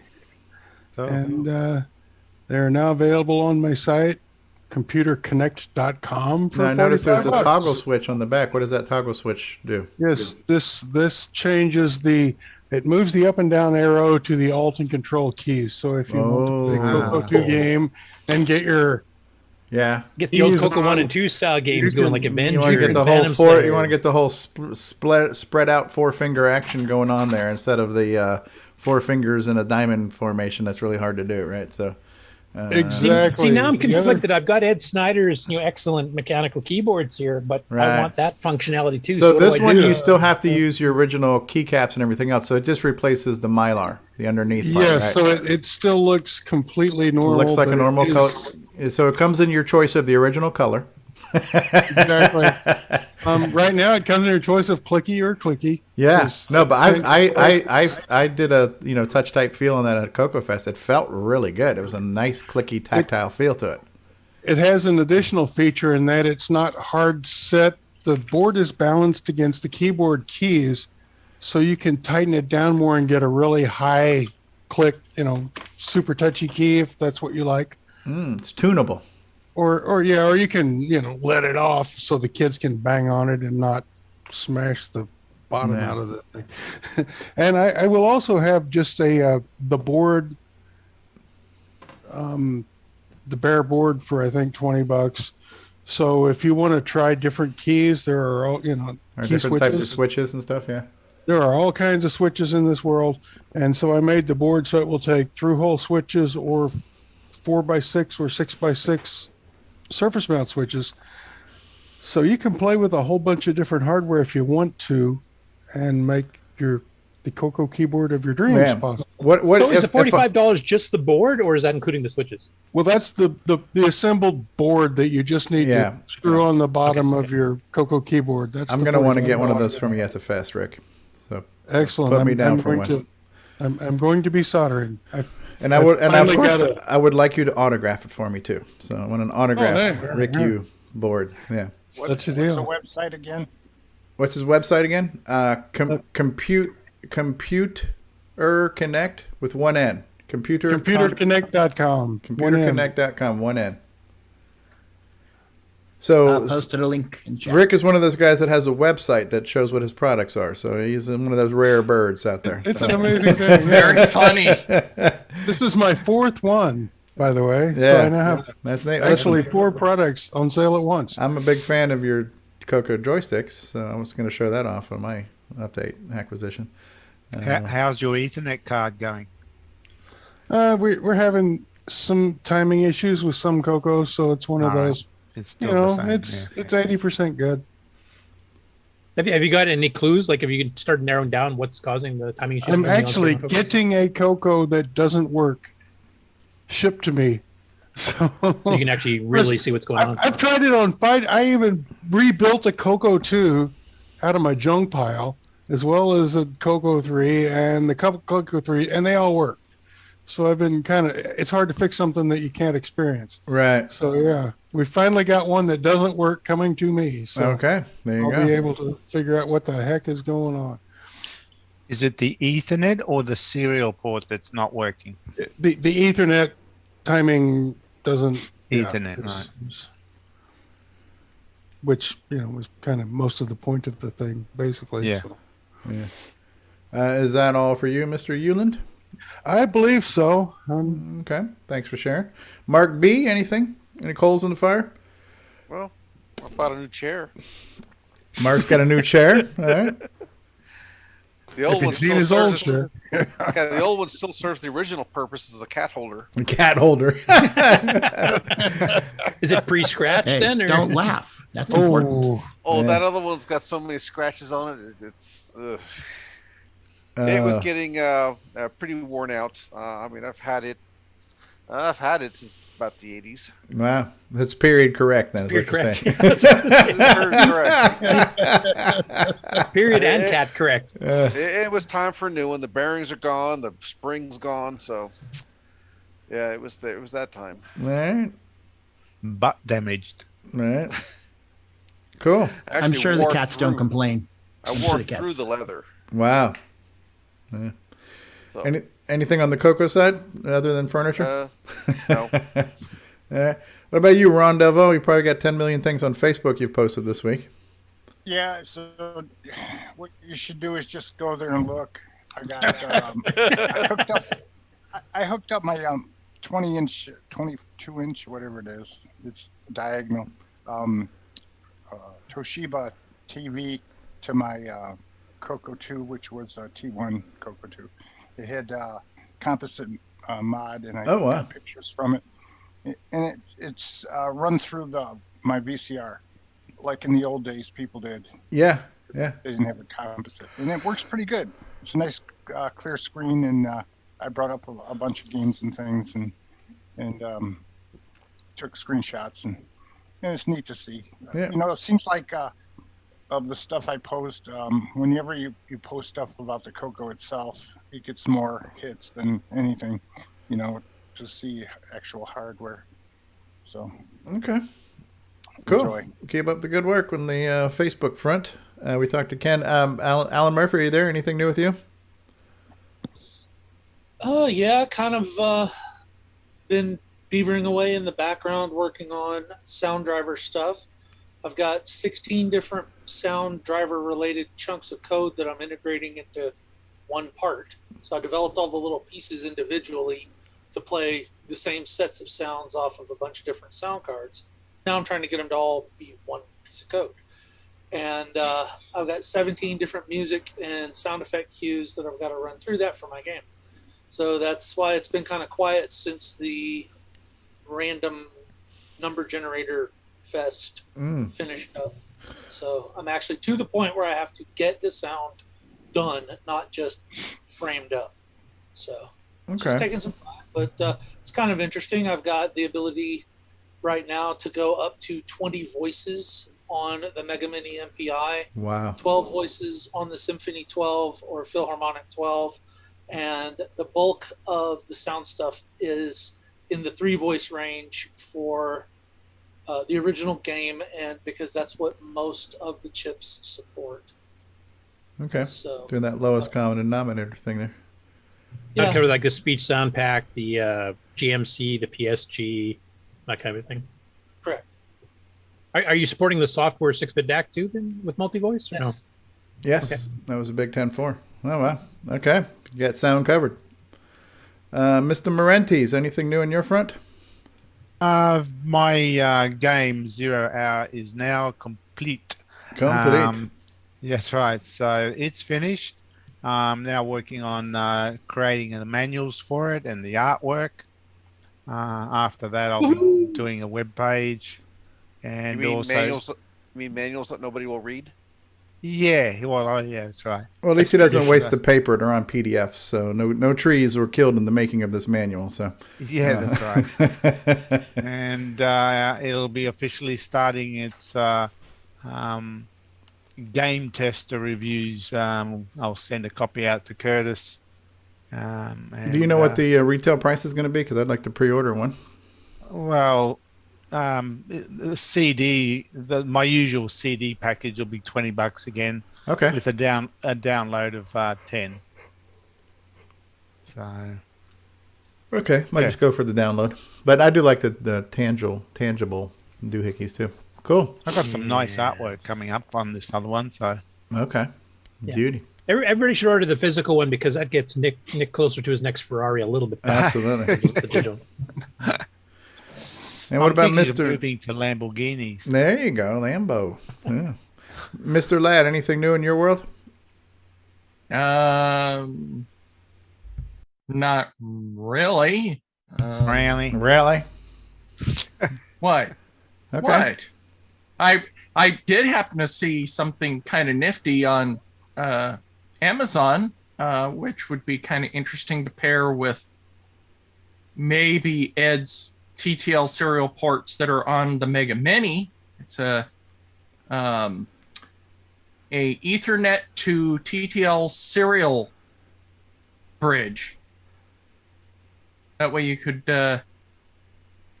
it's kind of like those Lantronix boxes that Mark sent me, but it's literally a small module. Okay. Cool. Really small, huh? Which reminds me, I have some for Robert Allen I need to send. I have them sitting right here. Yeah, if I don't have a way to share it at the moment, but I sent you a link, Stevie, if you want to open the page. Where did you send that link? Discord. Okay, hold on one second. And David, my question for you is when is the sequel video to your Predator review coming out where you get onto level 2 and explain how well the game plays there? Well, I would have to keep from having the desire to put my fist through the display first. Ooh. Okay, so this you got to record that part. This is it here. Video it's, ratings bonanza. Serial port to Ethernet server RJ45 to TTL. This is a very small adapter. Okay. It's not a heck of a lot bigger than the Ethernet jack thing. All right, but so how? But help me understand. What does this have to do with the Mega Mini MPI? If you connect this to a serial thing on the Mega MPI, are you saying we can get Ethernet off of that? Well, this would be kind of like what I've been doing with the ESP01 with the bit banger, where I've been making a wireless drive wire that way, or what Sloopy did, where instead of making the huge serial adapter I built, he just made an adapter to go on the PIA that then puts one of those modules on there. But instead of being Wi-Fi, this does the same thing, but via Ethernet. Because where I live, there's like so much 2.4 gigahertz interference. You know, those ESP modules are very unreliable. Okay, so this basically, if you hardwire this to your local network and then somehow it connects to your serial or bitbanger, then you can do things like the Telnet BBSing and stuff like that? Should be. Okay, so it does the Ethernet to serial translation in that circuit board. Yes, it's just like a Lantronix box. Okay, gotcha. So that's so then that is impressive that you got that much stuff going in that small form factor there, had a little tiny footprint. Okay. It's like MarkO's holding up. All right. Yeah, these are basically a serial to Ethernet box. This is only 10 megabit, but for old stuff, that's all you need. But it's basically an industrial thing. You can put like barcode scanners or printers, so you can drop stuff remote places and then connect to them and print stuff out or scan things or read things. Yeah. So basically, but these are like, $100 item, $150 item. So that was like a $9 doohickey. So that's pretty cool. Yep, exactly. Neat. By the way, David, we've got from another David in the chat there. David Craker says, David Ladd, that will be must-see TV. I must see the Predator review. He can see the current existing one because I don't think I want to risk my current hardware trying to do a replay again. You should do it at the fest on somebody else's hardware then. I might get kicked out of the fest in that case. No, we have hardware specialists that compare the CoCo after you huck it against the wall, so it'll be fine. All right, I got a couple things to show off if everybody else is done. There's a few I can just hold up to the camera, and there's one I'm gonna have to switch to my phone and walk over to the bench behind me. But let me go ahead and spotlight. So this is not brand new, but I thought I would show it off again because this is what I got from Rick Ulland at CoCo Fest. But this is his IBM PC Junior joystick, which is basically the Craft Deluxe Tandy joystick that he then converted to work on the CoCo. And I got two of these. They're new in box. You know, very nice packaging here. It says CoCo 3 Deluxe joystick. It even has a little insert that tells you how to write a little program in BASIC to check the axes and all that kind of stuff. And it's brand new. And that's what I was playing Color Caterpillar on this week, was this joystick on my CoCo 3. So thanks, Rick, for making these. Do you still have more of these available? Oh, yeah. And are these also on your website, the CoCo Computer Connect with one N.com? Of course they are. Okay. I'm trying to make a thing here. All right, there you go. Another thing I did, this is not new in general, but this is my CoCo SDC. Actually, I've got the Blackout edition when Richard Lorbieski was making these. But what I did today what I did this week, inspired by Canadian Retro Things video, I went ahead and got that Ultimate SDC image because I've never actually tried one of those on the real CoCo. I've been doing them on the CoCo Pi, but I got the Ultimate SDC image, and it's pretty cool. There is a ton of stuff on there, and either the release notes explain what's been added and changed and stuff, and yeah, so I kind of like that. So I've been using my CoCo SDC on real hardware this week, which I have not done in a long time. So thank you, Ken, for making that video, which inspired me to want to do that and play around with that. Another thing I got, because I wanted to use one of my CoCos, I have two CoCo 3s, and I have one that I had my switcheroo with, that I couldn't find. I could find my other one. So I was doing all my CoCo stuff on composite, which, as you know, is not real pretty. So I sent a message to Jason from CoComan.biz saying, hey, can I get a new switcheroo? All right, which came in the mail yesterday. So I got my brand new switcheroo cable from CoComan.biz, but the day after I placed my order, I found the one that I have. So now I've got two switcheroos, but you can never have enough. But what I like about it is that he even included this little thing here showing off all his fine CoCo products, the Crikey cable, the switcheroo, the Wallaby, the Didgeridoo, the Joey serial, the Joey joystick, the Kookaburra cable. And then he's even talking about this thing here, which is the new Joey high-res switch, which does the high-res joystick interface and all that kind of stuff. So he's got all that. And then in the bag, he even has the little instructions on how to plug it into your color computer and all that kind of stuff. So it's a well-made cable. I got it very quickly. I think I got it within 2 days from the time I placed my order on Discord. So I got it very quickly, very well packaged and shipped and all that kind of stuff. So thank you, Jason, for that. So the last thing I want to show you, which was my acquisition from yesterday, and I'm going to have to mute myself and jump on the phone because I got to walk to the other side of the room here. Let me see if I can get on here. I hate trying to do Zoom on the phone. Here we go. Let's see if I can get on here, and then I have to mute myself. Let me just mute myself right now. Quick, then I am. Peace and quiet at last. Finally. Somebody turn the waiting room on. Listen.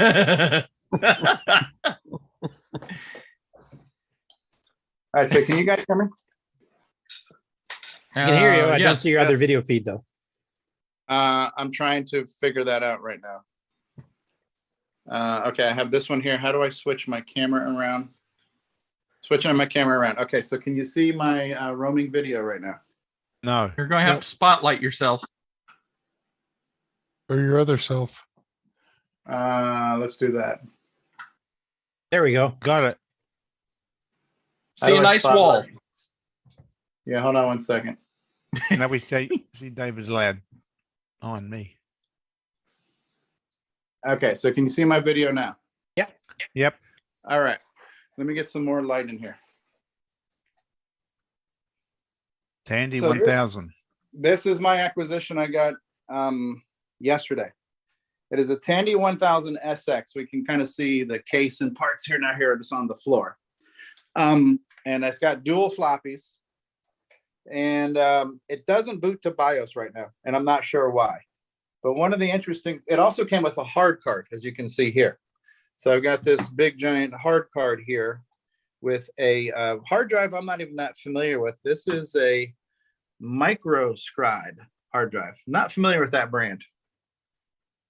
But so the interesting thing here is if you look at this slot here, the edge connector was actually broken. So the hard card kind of broke out of the slot.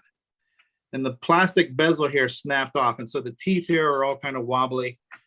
I'm not sure if any of this is causing it to be shorted, but I basically stripped it down to the motherboard. I'm going to pull out the motherboard and just do some physical cleaning and see if I can't get it to boot without having to solder or desolder, because I don't do that. But I'm going to see what I can do to bring it to life. And if I can't bring it to life, then I'll have to get help from a friend who knows how to probe and scope and all that kind of stuff. But it'll be a fun little hardware project to see if I can't, just kind of clean and kind of reseat all the chips, vacuum it, clean it, see if I can find any leaky caps or traces, anything that's visible to the naked eye. If I can see it, that'll help me figure out what's wrong. We'll see. But this will be neat to get going if I can get going. So what you can use the slot next to it to do continuity checks between the pins. And because can you say that in English? All those slots are all pretty much tied together. Oh, it's like a series circuit, so to speak. Like a bus. Most of Okay. them, yeah. I think there's maybe one or two pins that aren't, but you can use, say, the slot next to see if any of the pins are shorted together with a continuity check. So would that have to be like with a voltmeter? Yeah, in continuity mode, because those down at the bottom corner, it looks softly close together there. Like if some of them are if they're touching each other, is that bad? Right. Yeah, that would be bad. Yes. They certainly don't look so good. Or just cram a plan card in there. And yeah, I was about to say that. You don't need the whole deck. Just separate it. Yeah, grab some pliers and just rip them out by the roots. Well, that's what I was thinking. I figured we've lost this slot, and there's plenty of other slots, and I only need probably one slot to get a hard drive in here. So I don't mind losing a slot, but I don't want to do any damage to the motherboard. Right. But playing card. Okay, so we'll look at that, and maybe I'll do like a live stream, and you guys can help me out with that, and we'll see what we can do. But I don't have a voltmeter right now. I definitely don't have any scopes or probes or any of that kind of stuff, but I do have deoxit and I do have a computer vac, so I can do some physical cleaning and see if that helps. And you do have a deck of cards. I do have a deck of cards. Yeah. So that's a little project for a non-hardware guy, but and right now I've also gotten some real hardware out of the garage up on a shelf here. So I got my Dragon, TI, ColecoVision, a few things like that, graphics pad.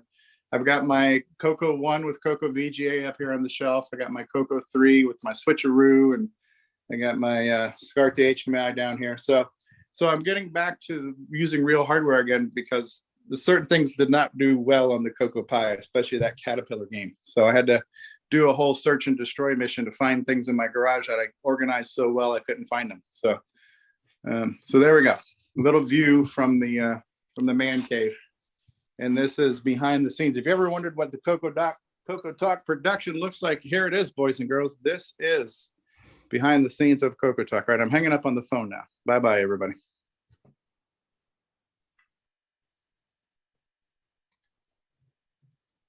There we go. Silence at last.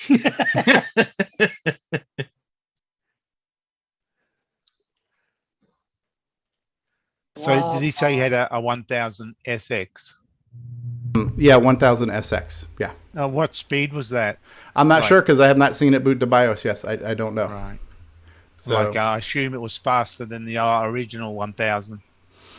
I don't know if it's probably still, in the first wave, it's probably still an 8088 at 4.77, but I'm not sure, to be honest with you. Okay. Yeah, it might be a -2 or one of the neck chips that does like 7 point whatever. Well, I do have the one I got at CoCoFest a couple years ago, and I actually put the NEC V20 in that one to give it a little boost, and it didn't seem to help Cosmic Aliens that much. But yeah, I figure if worst comes to worst, I've got a lot of spare parts. I've got the keyboard, I've got 2 5.25-inch floppies, I've got an extra power supply, I've got an extra case. So if worst comes to worst, I've got lots of spare parts. But I have a feeling this is, if I can't fix it, I know enough people in my Florida Retro Computer Club that somebody can help me get this thing fixed. I'm sure it's repairable. Make it a CoCo 3 repack. That's possible, or put the Cocoa Pie in there or something. Or the Pie, rather, yeah. But it's just such a waste of space when you think about it. I'm trying to go smaller, not bigger, but yeah. But no, I like that was my second thing from Tandy. Right? I went from the CoCo 1 to the CoCo 3 to the Tandy 1000. So that was part of my evolution in Tandy computers. So that was my first PC. So the Tandy 1000 is very nostalgic for me. It was my first, MS-DOS compatible based system, and that's, played a lot of games on there. Played all the King's Quest Sierra games on there. Did develop Cosmic Aliens on there. So there's a special place in my heart for the Tandy 1000. It's definitely in the Tandy family. So I'll make sure it gets some love. I will mention, I just checked on Wikipedia, and according to them, the SX actually was 4.77 or 7.16 megahertz 8888. Turbo. So we'd have to see. We'll have to wait and see if I can get it going.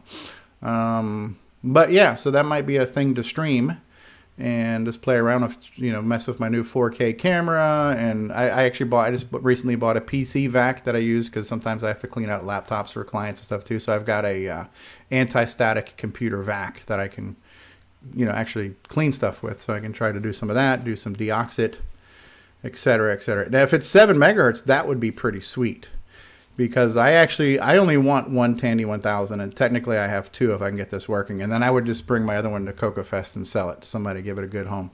Because I love them, but they take up a whole lot of room, and I don't need 2, so. I don't know, every computer I open up, everything starts running in different directions. But I got that from Greg Smith, who's in my Florida Retro Computer Club. He's actually close to me in Port St. Lucie, and he runs a electronics recycling business. So he gets a lot of stuff where people are getting rid of stuff. So he gets like things from estates and this and that and the other. And he had gotten, this was part of a big haul from an estate sale, or some guy was just selling a bunch of stuff. So he got like an old Commodore PET with the small screen and the chiclet keyboard. He got a bunch of C64s, this dual C64 drive. It's like in a metal chassis. I forgot what it was called, like CM something, I think is what it was called. But as he got a bunch of stuff, and then there was this, and there was also a Tandy data term that looked like a Model 3, but it was just a dumb terminal. Oh yeah, so, DT1. Yeah, Data Terminal 1. So it was white.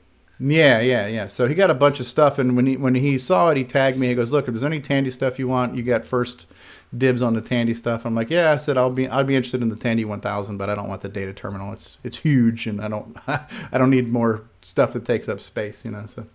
Does he encounter CoCo 3s much? Because if it does, that's something you could probably No, grab. I mean, if he did, I would know.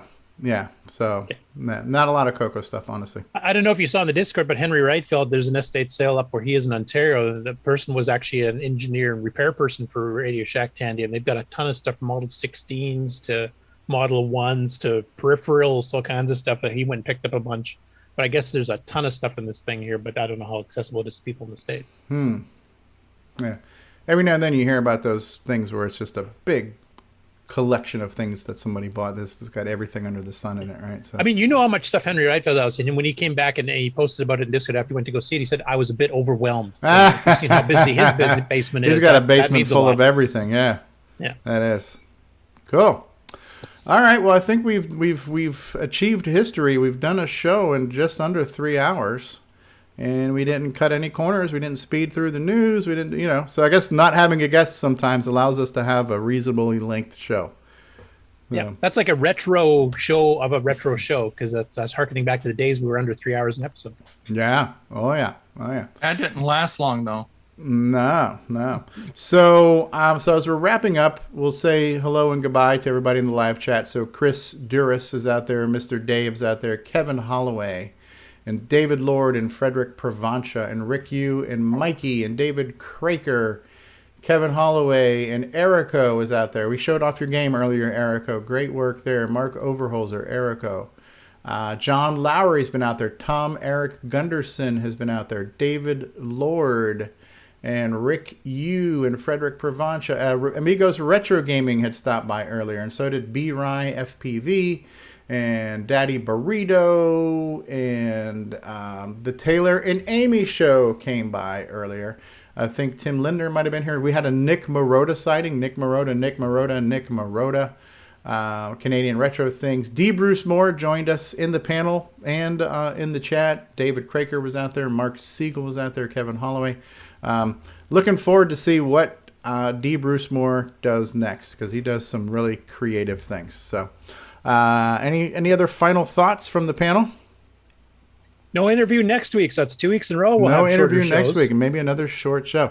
So, by mistake, I did not fix the outro from the last time we did an After Dark, but my mistake is your benefit, because most people don't get to hear the CoCoTALK After Dark theme too much. So we're going to play you out right now with the CoCoTALK After Dark outro, and then we'll be back for final thoughts. So enjoy this, kids.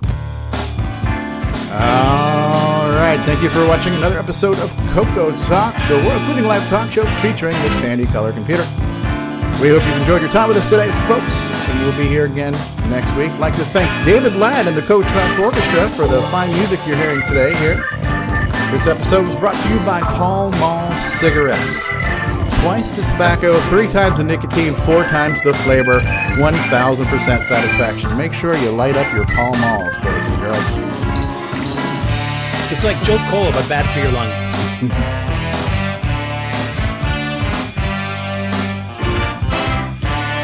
And remember to drink your Ovaltine.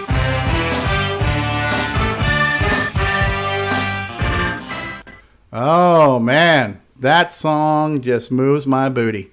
I love it. All right. I'm glad we didn't see that on camera. But anyway, yes, I know. I would have been scarred for life. All right. Final thoughts or goodbye? Goodbye. No final thoughts for me. Goodbye, everybody. Goodbye, everyone, and you have a everybody. great weekend. Ooh, and you too, David. Oh, my.